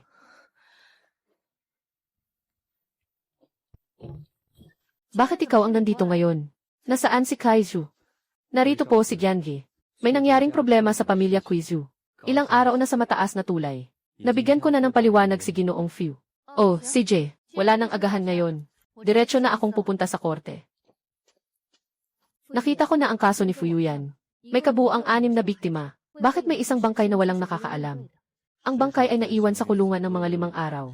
Walang balita, kaya't inilibing na ng kulungan ang bangkay. Gusto mong simulan mula sa bangkay na walang tumanggap? Mahal na ginang, ang bangkay ay inilibing na ng halos 1 buwan. Ang tag-ulan ay walang humpay. Kahit na mahukay ito, ang bangkay ay tiyak na nabulok na. Walang problema kung talagang namatay na may sama ng loob. Kahit na isang putol na buto lamang. Mag-iwan siya ng mga palatandaan para sa kanyang paghihiganti. Ang isinulat sa record ay hindi kumpleto ang resulta ng autopsy. Kailangan ko ang bangkay na iyon para muling suriin. Ipapadala ko ito sa silid ng autopsy ng Bureau of Investigation.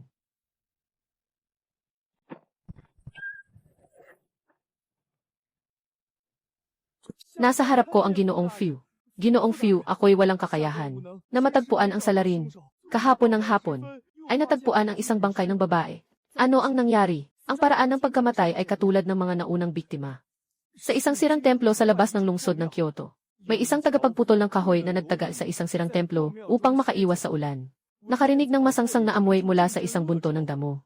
At natagpuan ang isang bangkay ng babae. Kaya't nagmadali siyang pumasok sa bayan upang magulat. Malayo ba ang sirang templo? Nasa labas ng bayan, 50 milya. Kung ganoon, wag na tayong mag-aksaya ng oras. Bakit ka pa nakatungo dyan, Fuyu? Sige na, umakyat ka na. Hintayin kitang yakapin. Ha! Unang inumin mo na ang gamot.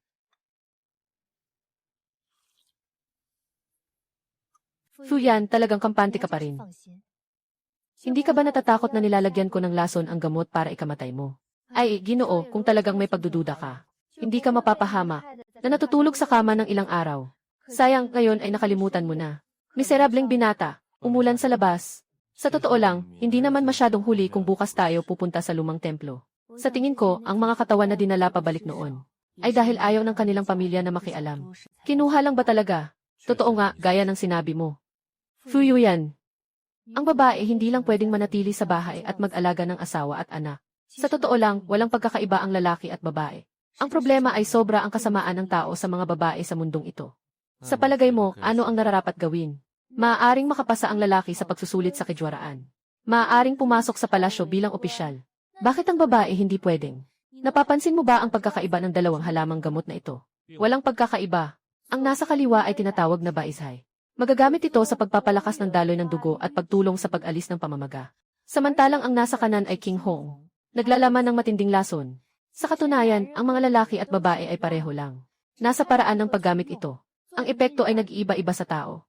Hindi natin maaring piliin kung tayo ay lalaki o babae. Ngunit dahil sa pagtingin na mas mataas ang lalaki kaysa sa babae, nagdudulot ito na ang mga babae ay tila mas mababa kaysa sa mga lalaki mula pa sa simula. Ngunit sa paglipas ng panahon, talaga bang hindi kayang pantayan ng mga babae ang mga lalaki? Bakit mo naisip yan? Dahil ako ay babae. Kaya ang aking pag-aalaga ay minamaliit ng tao. At dahil ako ay babae, sa pagsusuri ng bangkay, hindi nila ako pinagkakatiwalaan. Kahit na si Jinyang ay isang prinsesa, hindi pa rin mapapaalala sa tao ang kanyang kamatayan. Ang mga babae ay tao rin. Sila rin ay isang buhay na nilalang. Sigurado akong ito rin ang dahilan kung bakit pumayag kang pumasok sa bilangguan. Kailangan kong patunayan sa lahat na ang mga babae ay hindi mas mababa sa mga lalaki.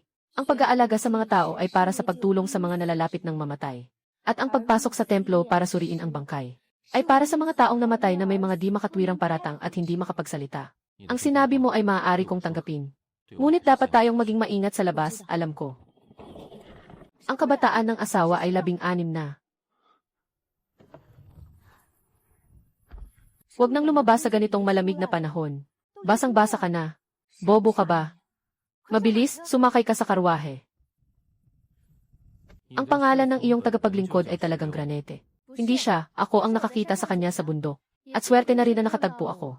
Kung hindi, sino ba ang may ganitong kagaling na medikal na makakagamot sa kanya? Sa kabutihang loob ng ginang na nakatulong. Malamig na ang tsaa, malamig na. Ikaw na lang ang magbuhos, ha? Hindi pwedeng pakainin ng maayos. Matagal ka nang natutulog. Hindi naman ikaw nakabali ang kamay at paa. Bakit ka hindi makakilos? Ginoo, maupo na lang ako sa labas. Hindi karapat-dapat ang mga kawal na makasama sa loob ng sasakyan. Sinasabi lang iyon sa labas. Hindi ko kailanman itinuring kang kawal. Humiga ka na ng maayos, nagkakapa ka na ng lamig, bakit ka tumatakbo? Ginoo, dito ako ay makakaapekto sa asawa ng binata habang nakikipag-usap sa matanda. Hindi ba makakaapekto si Fuyuyan?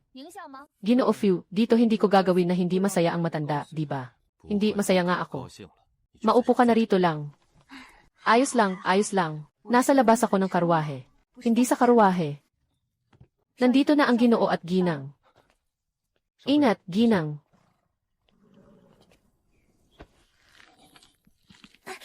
Ginoo, parang mababali na ang braso ko. Kung mababali, hayaan mong ikabit ni Ginang. Ginoo, bakit mo pinapahirapan ang sarili mo? Huwag nang mag-aksaya ng salita. Kung hindi, ipapadala kita sa bantay ng pinto. Tara na, nakakyat na tayo ng kalahating oras. Bakit hindi pa tayo nakarating? Baka mali ang daan na tinatahak natin. Sagot ng Ginoo, nasa unahan lang, hindi kalayuan. Ay, ang hirap naman ng daan na ito. Hindi pa gumagaling ang mga sugat mo. Nakakalakad na tayo ng ganitong kalayo. May nararamdaman ka bang hindi komportable? Wala na, Ginang, halos gumaling na ang sugat mo. Gumaling na ang mga peklat. Naku, anong amoy ito? Sobrang baho. Ito ang pahid ng pag-iwas sa kasamaan. Tungkol naman sa ahas na Diyos, pwede nitong alisin ang amoy. Ang dalagang ito, talagang masangsang ang amoy sa loob. Mas mabuti pang huwag ka nang pumasok.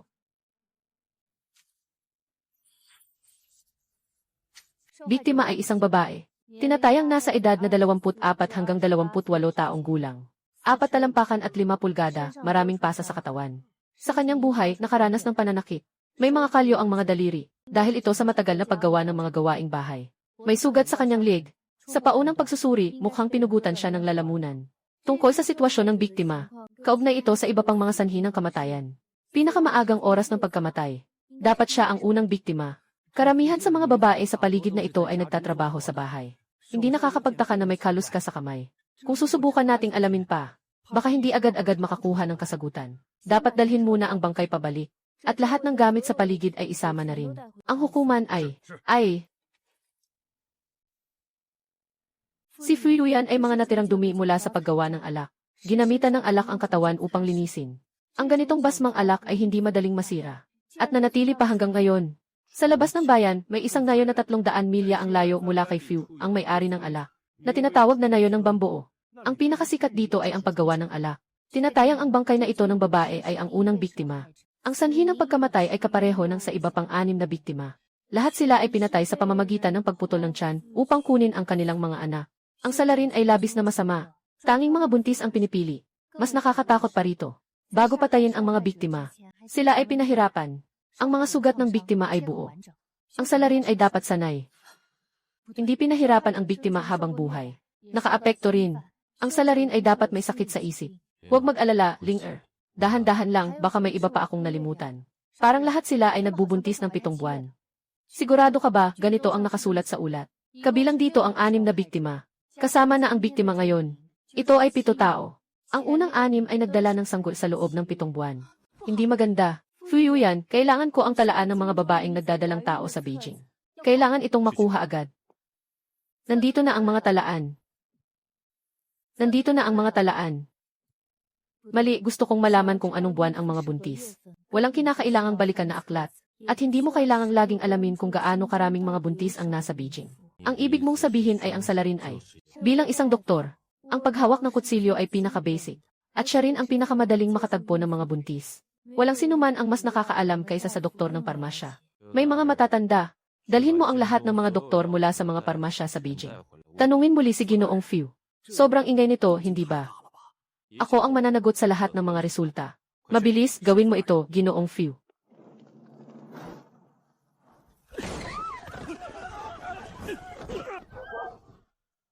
Si Ginang Fu ay nag-interrogate ng 25 doktor kagabi. Walang mga suspect. Pinakawalan na sila. May natitirang 5 na ito. Ito ay Salin. Ang taong ito ay si Tao Jia, ang pangunahing tagapamahala ng Xiao Hall. Sabi niya, mabuti ang kanyang pagkatao. May magandang relasyon sa maraming pasyente. Ngunit sa investigasyon, nalaman na bukod sa babae na natagpuan kahapon sa bundok, ang natitirang 6 na buntis na biktima, lahat ay na-eksamen sa kamay ni Tao. Ipapakita siya para imbestigahan.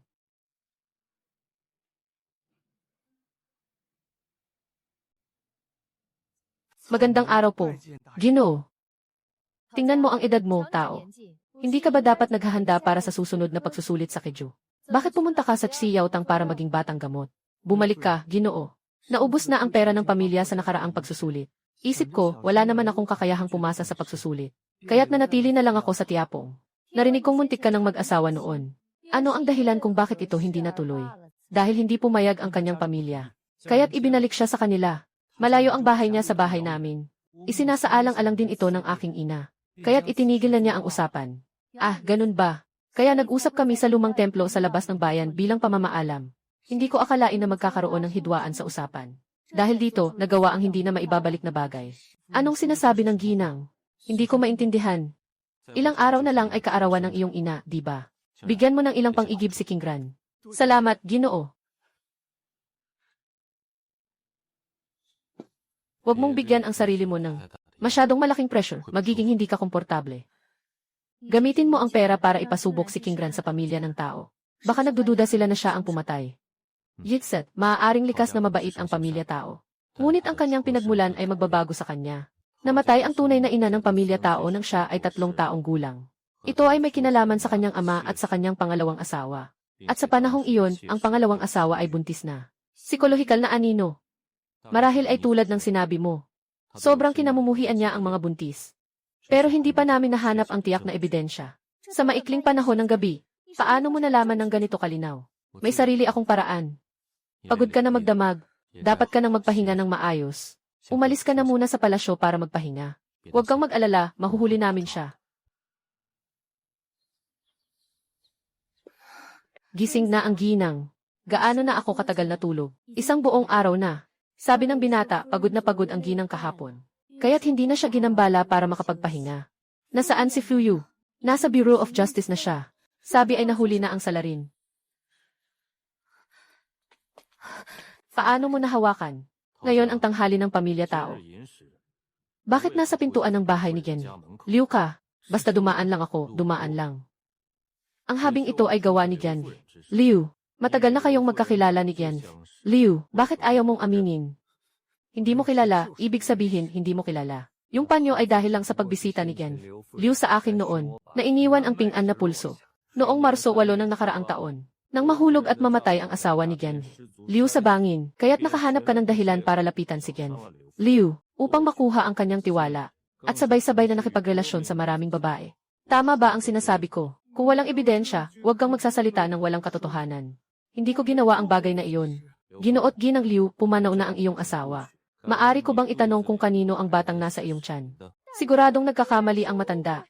Talagang hindi ko kilala ang pamilya tao. Noong 1 buwan matapos pumanaw ang iyong asawa, si Liu Fu, nakatanggap ka ba ng isang liham na pakiusap? Pagkatapos ay nagkaroon ng mas malapit na ugnayan sa taong sumulat ng liham. At pagkatapos ay nagkaisa sa damdamin sa taong nasa liham. Ngunit hindi ko pa rin siya nakita. Kahit na nagkaroon ng hindi pangkaraniwang relasyon, ay sa kalaliman ng gabi. Tama ba, kahit na pareho ang sulat? Ngunit ang liham sa kanan ay hindi ko nakita. Pamilya ng tao. Pinipili mo talaga ang mga babae ng mga yumaong asawa. Itong 2 liham. 1 liham ay nakuha mula sa tahanan ni Ginang Liu. At ang isa pa, ay nakuha 1 linggo na ang nakalipas. Mula sa tahanan ng biktimang buntis. Hindi ko alam. Hindi ko siya kailanman nakita. Hindi ko talaga alam. Ginoo, wala akong kasalanan. Walang kasalanan ayon sa batas. Ang mga suspect ay maaaring ikulong ng 3 araw. Dalhin ang pamilya tao at ipasok sila. Ihatid si Ginang Liu pa uwi at alagaan ng mabuti. Ang walang kwentang lalaki ay nagdrawing ng 2 malaking pancake at nakakuha ng walang laban. Ang walang kwentang lalaki ay nagdrawing ng 2 malaking pancake at nakakuha ng walang laban. Mga hangal na babae na ito. Ilang matatamis na salita ay handang ipagpalit ang buhay nila. Bakit laging nagagalit ang ginang sa mga ganitong bagay? Hindi ka ako. Hindi mo naiintindihan. Noong araw na iyon sa pagdiriwang sa tahanan ng Duke ng Qingyang, may mga sugat si Fuyuyan mula sa mga sanga. Pero naaalala ko, walang matalim na sanga ng puno sa loob ng tahanan ng Marquis ng Qingyang. Matalim na sanga ng puno. Iisa lang ang nasa labas ng lungsod, ang Mount Tianyun. Mount Tianyun. Nalaman ko na, aalis na muna ako. May kailangan po ba kayo sa akin, Ginoo? Wala naman, gusto ko lang makita ka. Ikaw lang ba ang nakatira sa bahay? Matapos umalis ang asawa ko noon, hindi ako tinanggap ng nanay ng asawa ko. Iniwan lang niya ako ng isang sulat ng paghihiwalay at umuwi sa probinsya. Ngayon, ako na lang mag-isa. Paano mo naman nakilala ang pamilya tao? Ako po, hindi talaga kami magkakilala ng lalaking iyon. Tingnan mo yung tiyan mo. Malapit na rin ang buwan. Basta't ang bata ay makalapag na. Malalaman agad kung anak ba siya ng tao. Ako nga bilang isang matanda. Hindi madaling makahanap ng bagong asawa. Kahit na alam mong posibleng siya ang pumatay. Kung siya ba ang mamamatay tao, depende na sa hatol ng pamahalaan. Hindi na maaga. Gusto bang magpabilin, Ginoo, para sa hapunan? Hindi, aalis na ako.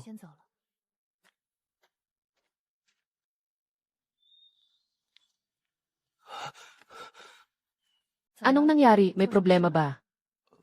Ginoo. Sinabi ni Ginoong Fu na espesyal ang sitwasyon ngayon. Kaya't sinabi niyang magpahinga ka na lang dito sa bahay. Hindi na kailangan pumunta sa korte ng mga parusa. Bakit biglang naging espesyal ang araw na ito? Ano ba talaga ang dahilan? Sabi ng misis, nagpakamatay si Ling Fei. May isang liham na iniwan si Ling Fei bago siya pumanaw. Sinasabi na pinilit siya ng yaong mistress. Dahil dito, nagalit ang hari. Pinapunta si Fu Darren upang kunin ang labi ni Princess Jianyang. Para maihimlay silang magkasama ni Ling Fei. Tumingin sa nakaraan.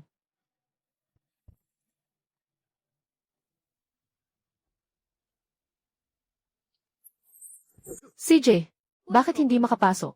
Ginoo, ito ay ang korte ng mga parusa. Walang utos at tanda. Hindi maaaring pumasok. Pakiusap, wag po sanang pahirapan kami. Nakalimutan kong dalhin ang tanda. Mali, ibinabalik ko kay Fuyuhuan. Nahulaan ng asawa ng minsan na si Fu na darating ang ginang. Kaya't iniwan niya ang utos na ito. Ayos, 16 na. Magandang trabaho.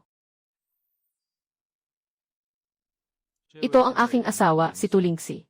Siya rin ang bagong forensic investigator ng Bureau of Justice.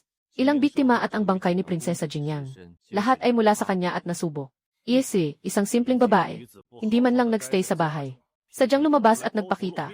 Anong klaseng asal ito? Ang nagsasalita, ang tiyuhin ng asawa ng dingin ng hilaga. Mas malakas pa ang kapangyarihan kaysa kay Fuyuyan. Hindi nakapagtataka kung bakit siya'y ganito kamayabang. Nakilala na ni Turing si Huwag. Kahit na babae ako, huwag. Pero kaya kong gawin ang hindi kayang gawin ng lalaki. Halimbawa, ang mga tagapag-ukit sa hukuman. Lahat ay lalaki. Kaya't hindi nila napansin na ang prinsesa ay nagdadalang tao na. Si Jingyang ay ikinasal na. Anong ikinagulat kung siya ay nagdadalang tao na? Kakaiba talaga. Ang prinsesa at si Ginoong Qingyang ay hiwalay na ng kalahating taon. Maaari bang isang babae na nag-iisa ay nagdadala ng sanggol? Ito ay pawang salita lamang ng Ginoong Qingyang. Paano natin mapapatunayan na hindi kanya ang bata? Maaari itong patunayan. Sa kasalukuyan, ang fetus ay 3 buwan na. Maaaring magsanib ang dugo at laman. Basta't gamitin ang isang hibla ng dugo ni General Qingyang at isama ito sa dugo at laman. Malalaman mo na ang katotohanan. Anong pangangailangan pa ng pagsusuri? Hindi naman talaga anak ko ang batang iyon. Ang ibig sabihin ni General Qingyang ay, matagal mo nang alam na may iba na si Prinsesa Jingyang. Bago pa man sila magpakasal. Nakipagkaibigan na si Jingyang sa iba. Ako, Marquis, at si Jing. Nag-usap na kami na maghihiwalay kami sa ilang araw. Pero hindi pa nailalabas ang liham ng paghihiwalay. Namatay na siya bago iyon. Maraming sugat sa katawan ni Prinsesa Jingyang. Hindi kaya niya alam lahat ng iyon. Totoo, hindi ko alam. Simula nang pumasok si Jingyang sa palasyo, hindi ko pa siya nahawakan kailanman. Pero, may isang personal na alalay ni Jingyang sa palasyo ang nawala. Alalay, ha? Yun ay isang alalay na ibinigay sa kanya ng hari noong bata pa si Jingyang. Noong siya ay bata pa, palagi siyang sumusunod kay Jingyang. Simula nang si Jingyang ay ikinasal sa Huwad na Puno, nawala na ang mga tagapagbantay. Ang kaso ni Huwad na Puno at Prinsesa Jingyang ay masyadong kakaiba. Humihingi ako ng muling pagsusuri ng bangkay. Siguradong malalaman natin ang dahilan. Bigyan kita ng 3 araw para pag-ugnayin ang 2 kaso. Kung hindi pa rin malalaman ang dahilan, huwag mong sisihin ang prinsipe kung ako'y maging walang awa. Salamat, Ginoo. Hindi si Jingyang ang namatay. Tama ba, hindi si Jingyang ang namatay? Tama ba? Matalino ka naman. Kailan mo ito nalaman? Bilang isang prinsesa, upang makamit ang sariling layunin, hindi nag-atubiling saktan ang iba. Tanging isang tao lamang ang makakapagbigay ng proteksyon sa prinsesa. Isa lamang siya, ang punong ministro na si Fu Yuyan. Tinawag kita para sa pagsusuri ng bangkay. Kaya't nahulaan kong makikita mo si Jingyang. Mayroon siyang mga dahilan. Sino ang babae na nagkunwaring prinsesa? Ito ang 3 bangkay na natagpuan ng Bureau of Prisons. Ang babae ay dati ng katulong ni Jingyang. Nang matagpuan siya, wala na siyang buhay. Kahawig siya ni Jingyang. Noong panahong iyon, hindi maiiwasan ni Jingyang ang makipaghiwalay kay Qingyang Hao. Kaya't napilitan siyang gawin ito. Hindi ko sinasadya na itago ito sa iyo.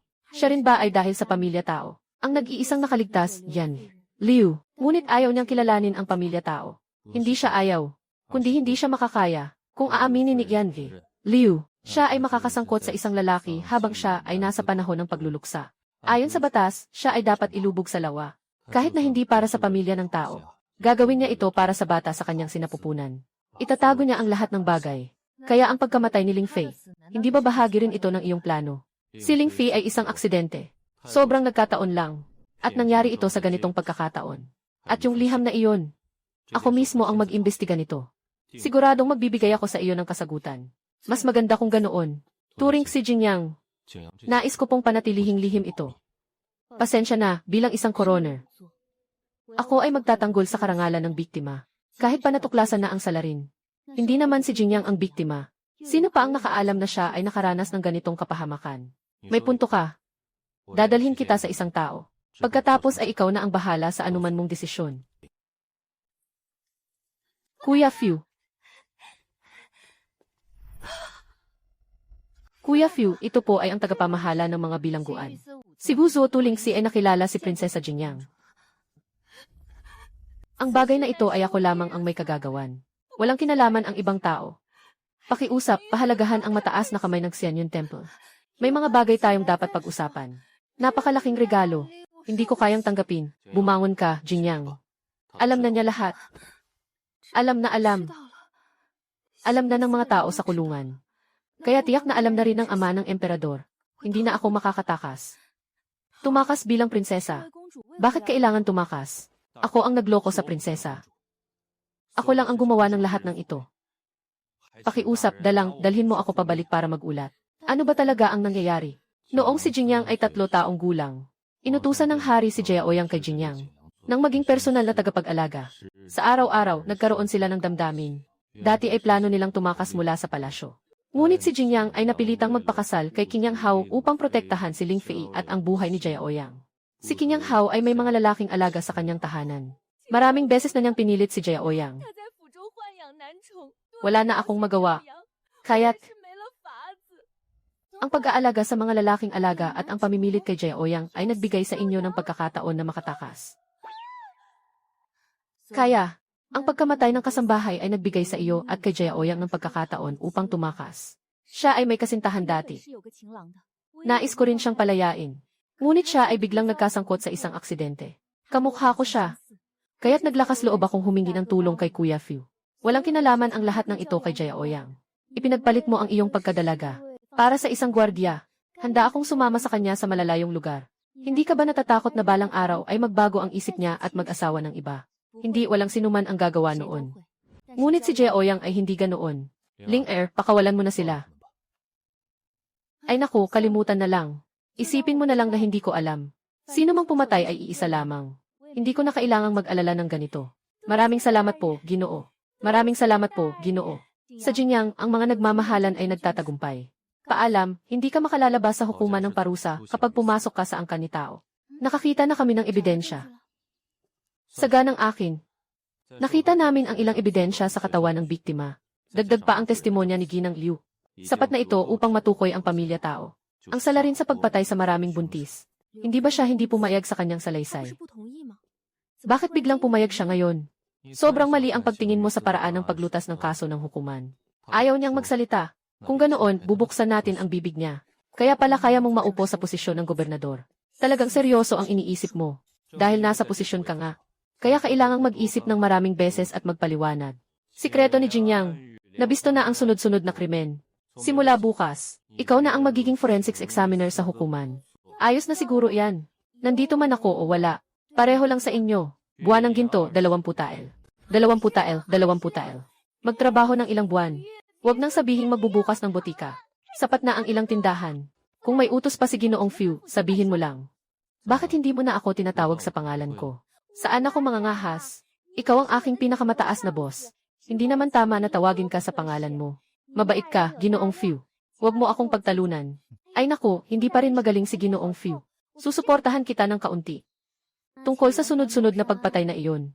Bagamat may ilan na nagbago ang pananaw sa mga babae. Pero iilan lamang iyon. Mahaba pa ang daan na dapat tahakin. Mas mainit na sa labas, ginang. Gusto mo bang lumabas at maglakad-lakad? Yitset, hindi, ayaw ko. Ang lamig ay nakakamatay. Ginoo, hindi maganda na palaging ganito sa loob ng bahay. Mas mabuti pang maglakad-lakad sa bakuran. Mahal na ginang, ang binata ay hinihintay kayo sa korte ng mga parusa. Sinasabing may isang bahay na nalubog sa tubig.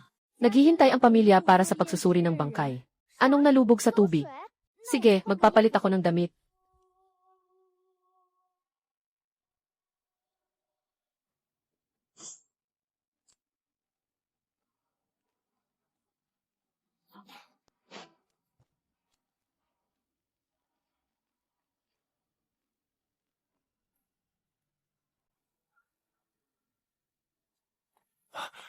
Ginoong Fiu, Ginoong Liu.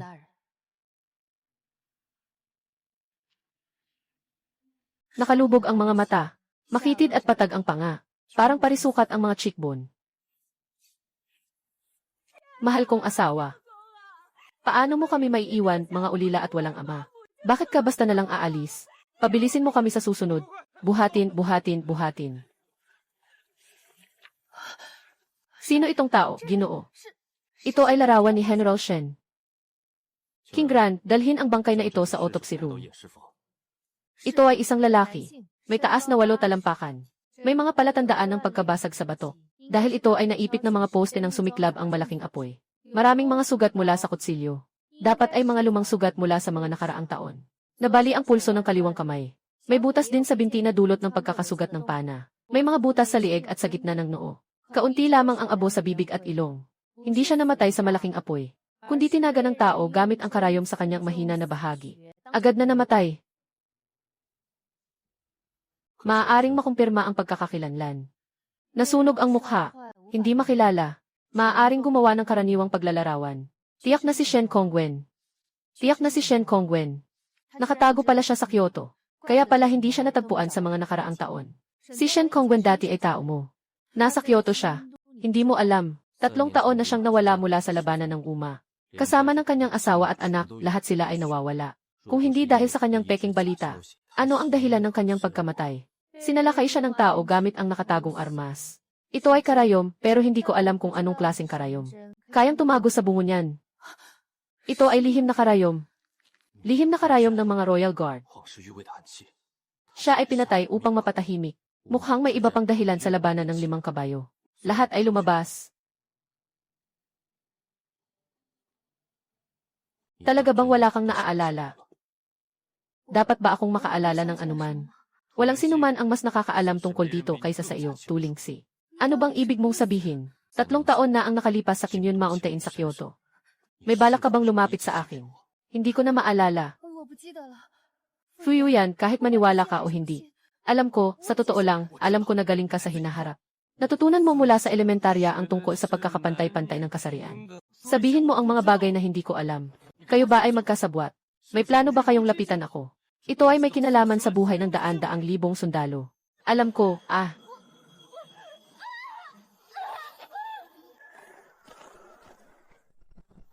basta't makayanan lang ng misis. Sobrang nahihirapan na siya. Bakit kailangan pa siyang ipaalala? Papasukin mo ako. Kailangan talagang maaalala niya ang katotohanan ng labanan ng Uma. Ngayon, tanging siya ang nakakaalam kay Ayan. Babalik ako. Patuloy na susuyurin ng kaluluwa ng bungo ang alaala ng mga tao noon. Hanggang sa mawala na ang lahat ng alaala nila. Kapag naubos na ang kanilang dugo at espiritu, saka sila makakalaya. Ngunit ito ay patunay na totoo ang sinasabi ni Fuyu. Sama ka sa akin. Naalala mo na ba? Wala. Kaya hindi ka naniniwala sa aking kasanayan sa medisina. At alam mo pa na marunong akong mag-imbestiga ng bangkay. Ito ang mga sinabi ko sa'yo dati, di ba? Noong 3 taon na ang nakalipas ng masugatan ako at ikaw ang nagligtas sa akin. Sa pabahay sa Kinyon Mountain. Ilang buwan na tayong magkasama. Nagpasya tayong magpakasal. Sa tuktok ng bundok, nangakong magsasama habang buhay. Sa buhay na ito, hindi pinapayagang kalimutan ng iba. Ako ay nahulog sa alindog ng soul-controlling poison. Ang mga bagay na ito, maaalala lamang kapag naalis na ang soul-controlling poison. Ang lason sa iyong katawan ay akin. Talaga. Ang lason sa iyong katawan ay akin. Talaga ba? Ang host ay hindi taga Nanzhao. kundi isang ulilang babaeng iyong natagpuan at dinala sa bahay noon. Tinuruan mo siya ng medisina. Ikaw ang nagpatayo nitong apothecary. Hindi ko na maalala. Pero ang mga nakaraan ay nakaraan na. Kung sasabihin kong hindi ko kaya, ano ang mangyayari? Fu Yuyan, ito lang ang ibinigay ng pamilya ko sa iyo para makapagpasaya. Bakit hindi mo pa rin siya maalis sa isip mo, Ginoo? Hindi ko alam kung sino ang tinutukoy mo. Ngunit tiyak na aalamin ko ang tungkol sa sarili kong mga bagay. Mahal na Ginoo, tanging ang ginang ang makakapagligtas sa iyo. Huwag siyang pakawalan. Hayaan mo na, hindi mo siya mapipilit.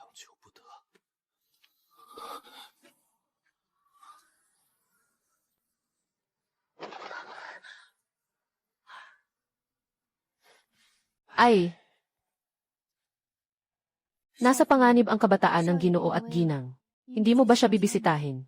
Hindi na. Sa lalong madaling panahon, darating na ang sulat ng paghihiwalay. Pagdating noon, wala na akong kaugnayan sa pamilyang Fu. Ginang. Sa ganitong paraan, malinaw na hindi mo maiiwan si Ginoong Fu. Bakit hindi mo na lang sinabi ng malinaw? Kagabi sa Kingyun Mountain. Kaninang umaga, buong loob niyang inamid na ang lason sa katawan niya ay galing sa akin. Kahit na na-infect ako ng soul-absorbing curse. Pero kilala ko ang sarili ko. Kung talagang ako ang naglagay nito sa kanya. Siguradong may ginawa siyang mali. Ginoo, miss. Sabi ng mga doktor na dumating para magpagaling na ang batang lalaki, wala nang magagawa pa. Pero mabuti pa rin ang batang lalaki sa inyo. Baka pwedeng pumunta kayo tingnan. Bakit ka pa nandito? Hindi pa ba sapat na nasira ang batang lalaki?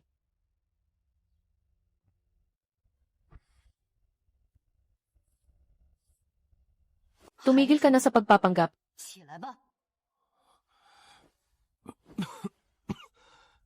Pasensya na.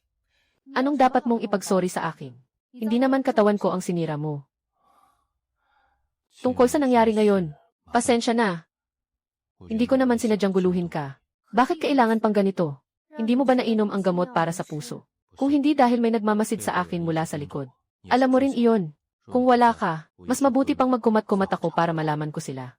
Hindi ko naman sinabing aalis na ako ngayon. Pero sa huli, kailangan pa ring umalis. Ang pera sa loob ay sapat na para sa iyo sa susunod na kalahating buhay mo sa pag-aalaga ng gamot. Hindi ko naman aalis ngayon. Bukod dito, ako pa rin ang patay na katawan ng Bureau of Prisons. Hindi ka basta-basta makaka-absent at umalis. Ibibigay sa iyo ng buwan ng sahod. Huwag kang mag-alala, kasi masyado nang mahina ang katawan ko. Baka hindi na ako makapunta sa Bureau of Prisons para samahan ka. Kung may mangbuli sa iyo, sabihin mo lang sa akin. Mas mabuti pang alagaan mo muna ang sarili mo. Pinahirapan mo ang sarili mo ng ganito. Huwag kalimutang uminom ng gamot. Umalis na ang Ginoo at ginang. Baka hindi na sila bumalik sa hinaharap. Hindi siya aalis sa ngayon. Ilagay mo na ang gamot. Ito ay gamot na espesyal na inihanda ng ginang para sa Ginoo. Ayaw bang uminom ng Ginoo? Bakit uminom ng mapait na gamot kung walang sakit? Tama ang sinabi ng binata. Kamusta na ang mga ipinagawa ni King Ran sa'yo? Nagawa na ang lahat. Yung babae na pinadala para magpanggap na si Ginoong Lindsay. Pumasok na sa kabisera. Di magtatagal ay magiging kilala na sa buong lungsod. Wala nang ibang mata ang makakakita sa kanya. Nagsusuri sa tunay na pagkakakilanlan ni Ginoo sa kanya. Pero bakit hindi niya sinabihan si Ginoo ng maayos si Ginoo sa kanya? Alam na alam ko ang ugali niya. Kung pipilitin siyang panatilihin dito, siguradong mag-iiwan siya ng gamit niya bukas ng umaga at aalis na. Hinahayaan ko siyang akalain na may sakit ako. Hindi siya aalis. Fu Yuyan, hindi ka ba mamamatay na? Bakit ka pa naglalakad-lakad? Fu Yuyan, akala ko ba malapit ka nang mamatay? Bakit ka pa naglalakad-lakad? Pumunta lang ako para maglibot. Anong nangyayari sa katawan mo? Gumamit ka na ng gamot? Bakit ganito pa rin ang hitsura mo, mahina? Iabot mo ang kamay mo. Hayaan mong suriin ko ang pulso mo. Hindi na, humihinga lang ako. Maya-maya ay magiging maayos na. Mahirap ba ang araw mo sa bilangguan? Kung pagod ka, magdadala ako ng 2 bagay para bumalik. Para makapagpahinga ka ng maayos. Araw-araw ganito. Sino ba naman ang maraming tao na magpapainis sa akin? Sapat na ang pagiging relaxed ko. Pero ikaw, hindi maganda ang kalusugan mo. At araw-araw ka pa rin naglilibot sa labas. Iniintindi mo ba ako?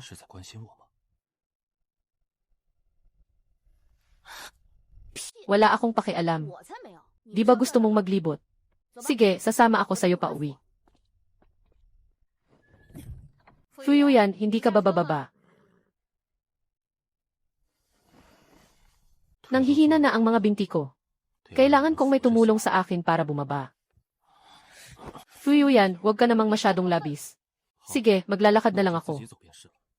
Pasensya na. Hindi ka naman maganda ang pakiramdam, pero araw-araw kang lumalabas. Hindi naman mawawala ang Xianyun Temple kung wala ka. Maaaring mawala ang Xianyun Temple, pero hindi ako. Pero hindi kita pwedeng mawala. Kung hindi ka nandito kanina, siguradong nahulog na ako sa lupa. Ginoo, matanda na po si Lola. Pakiusap, dalhin mo si Ginang sa isang sandali. Magpahinga ka na muna, ikaw na ang bahala. Umupo ka na, nanay ay naghanap sa akin sa hating gabi. Mayroon bang problema? Simula nang pumasok ka sa tahanan. Bagaman may kaunting pagbuti ang kalagayan ni Yan-er, hindi pa rin ito ganap na gumaling. Kaya't naiisip ng ina na bigyan si Yan-er ng isa pang asawa, upang makatulong sa iyo. Ano sa tingin mo? Kung sa tingin ng ina ay akma, ayos lang. Nanay, si Ling-er ay labis na nag-aalala para sa sakit ng kanyang anak kamakailan. Kung magdadagdag pa ng pangalawang asawa, mas lalo lamang siyang masisira. At saka, mas mabuti na ang aking kalagayan ngayon. Ginagawa ko ito para sa iyong kabutihan, Kung may isa pang tao sa iyong bakuran, mas marami kang makakasama sa pang-araw-araw na pag-aalaga sa iyo. Isang anak na babae lamang ang magiging asawa ng anak ko sa buhay na ito. Hindi na siya kailanman magkakaroon ng ibang asawa. Hindi mo na kailangang mag-alala tungkol dito sa hinaharap. Ang katawan mo ay napakamahina ngayon. Paano niya maaalagaan ka ng mabuti mag-isa? Hindi ko kailangan ng kanyang pag-aalaga. Hindi isang bagay si Ling-er. At hindi siya nabubuhay lamang para sa mga mayayaman. Siya ay isang buhay na tao. Ginagawa ko ito para sa iyo. Ayos, si Tulingsi ay isang inabandunang anak ng pamilya 2 na hindi pinapansin. Wala pang maayos na dote. Sadyang ipinadala dito para sa kasiyahan. Paano siya makakapagtaguyod ng reputasyon ng asawa ng punong ministro? Ang ina ay hindi karapat-dapat para kay Ling-er. Kung hindi dahil kay Ling-er, nasa koma pa rin ang anak. Pakiusap, wag nang gamitin ang iyong katayuan para insultuhin siya. Kung hindi, lilipat kami ni Ling-er mula sa pamilya Fu. Ano nang sinasabi mo? Lilisanin mo ang pamilya Fu para sa kanya. Fuyuyan, ayos ka lang ba? Pasensya na, hindi ko alam na ganyan ang magiging trato ng ina sa iyo. Kung muli siyang magdulot sa iyo ng problema, lilipat ako sa iyo mula sa tahanan ng mga Fu. Wala kang dahilan para gawin yan. Ako ay isa ng tagapag-imbestiga sa Bureau of Justice. May mga silid para sa mga tagapag-imbestiga sa Bureau of Justice. Maaari akong lumipat doon upang manirahan. Hindi ang iyong lolo ay aking asawa. Siya ay aking tao. Hindi kita papayagang lumipat sa e-workshop. Fuyuyan. Dali, lunukin mo na. Panatilihin ang kalmado. Ihilahin kita para makatulog ka. Hindi mo ba ininom ang gamot na binigay ko sa iyo nitong mga panahong ito? Sobrang mapait ng gamot. Hindi ko natapos inumin. Kung hindi ako gumaling, maaari kang manatili ng matagal. May problema ka ba sa isip? Pero hindi mo rin dapat gawing biro ang iyong katawan. Alam mo ba na kapag kumalat ang lason sa puso at baga, kahit ang pinakamakapangyarihang Diyos ay hindi ka matutulungan. Nandyan ka, mas nakakatulong ka kaysa sa pinakamakapangyarihang Diyos. Hindi ako komportable sa aking katawan. Ngayon, samahan mo akong magpahinga sandali.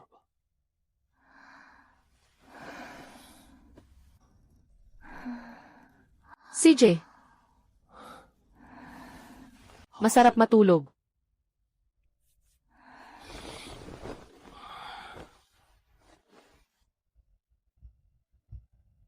Ay, lumabas ka. Paano mo alam na nandito ako, Red? May mga mata ang aming Panginoon sa kabisera. Ito ay utos ng aming Panginoon na dalhin ka pabalik. Hindi ako babalik kasama mo. Kung talagang nais mong manatili, ang pulang damit ay mag-aalis ng mga hadlang para sa iyo. Subukan mong galawin siya. Bigyan mo ako ng 3 buwan. Tungkol sa mga bagay sa kabisera. Sasama ako sa iyo. Kung pipilitin mo ako o saktan siya kahit kaunti, hindi na ako babalik sa biyuan kailanman. Naghihintay ako sa iyo sa Tayanyu Mountain. Kapag dumating na ang takdang panahon, kung hindi ka babalik, huwag mong sisihin si Hongi.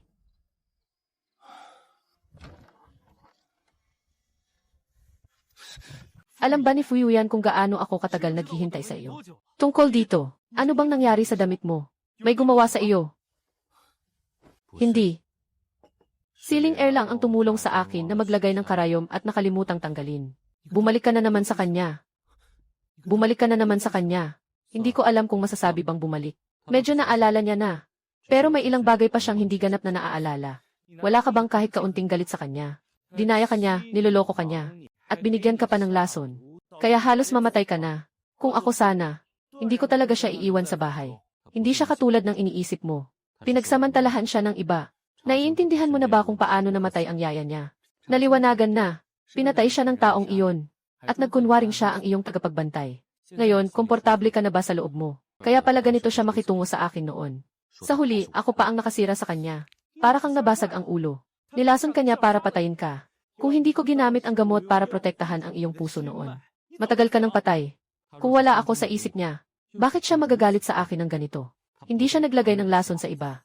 Pero naglagay siya ng lason sa akin. Sapat na itong patunay na espesyal ako sa kanyang puso. Ikaw, ayos na, ako na isang prinsipe ng 4 na emperador. Araw-araw ay tumutulong sa iyo. Dapat mo na akong bigyan ng bagay na iyon. Ito ay bagay na iniwan ng iyong inang Reyna. Ninakaw ito ng isang katulong. Ipinagbili sa maraming lugar. Itago mo ito bilang alaala. Bago umalis ang ina, inutusan tayong magtulungan. Ngunit hindi ko akalain na kahit may katayuan tayo, ay palaging may mga tao na nakatingin sa atin na parang mga tigre. Tungkol sa iyong ina, iniutos ko na ang mga tao na magsimula ng investigasyon. Noong mga panahong iyon, walang balita na siya ay pumanaw. Maaaring buhay pa siya. Sige na, ginawa mo ang lahat para sa akin, kahit nalabanan ang Ginoo. Dapat ka ring maupo sa posisyon ng hepe ng mga bilangguan. Napakadelikado ng bagay na ito. Sasagutin ko na lang ito sa sarili ko. Fuyuyan, maaari mo bang maging seryoso? Nagsasalita ako ng seryosong bagay. Ano bang iniisip mo? Wala, hindi na maaga ang oras. Bumalik ka na at magpahinga ka na. Hindi naman kalaliman ng gabi para tawagin mo ako dito. Hindi ka pa nakapagsalita, tumakbo ka na. Nagbiro lang naman ako.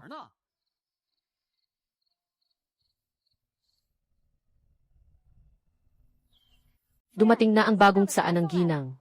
Ngayon, lahat sa bahay ay nagsasabi kung gaano kamahal ng binata ang ginang.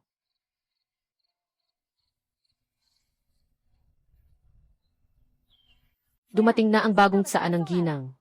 Ngayon, lahat sa bahay ay nagsasabi kung gaano kamahal ng binata ang ginang. Ayon sa mga berdeng kawayan, tila ang ginagalang ng misis ay ang binata. Ako ang nagmamalasakit kay Fuyuyan. Bakit mo nasabi iyan? Nakalimutan ng misis na sa panahong ito, palaging dumarating ang binata. Kahit gaano pa ito kalit, kasama ng misis ang Ginoo sa pag-alis mula sa tahanan. Tiyak na pupunta upang makita ang mga hangin, bulaklak, yelo at buwan.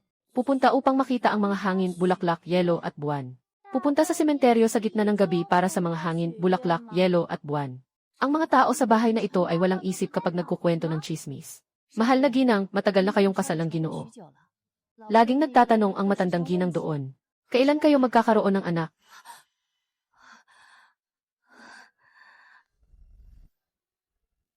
Tapos na, bumagsak na ang langit.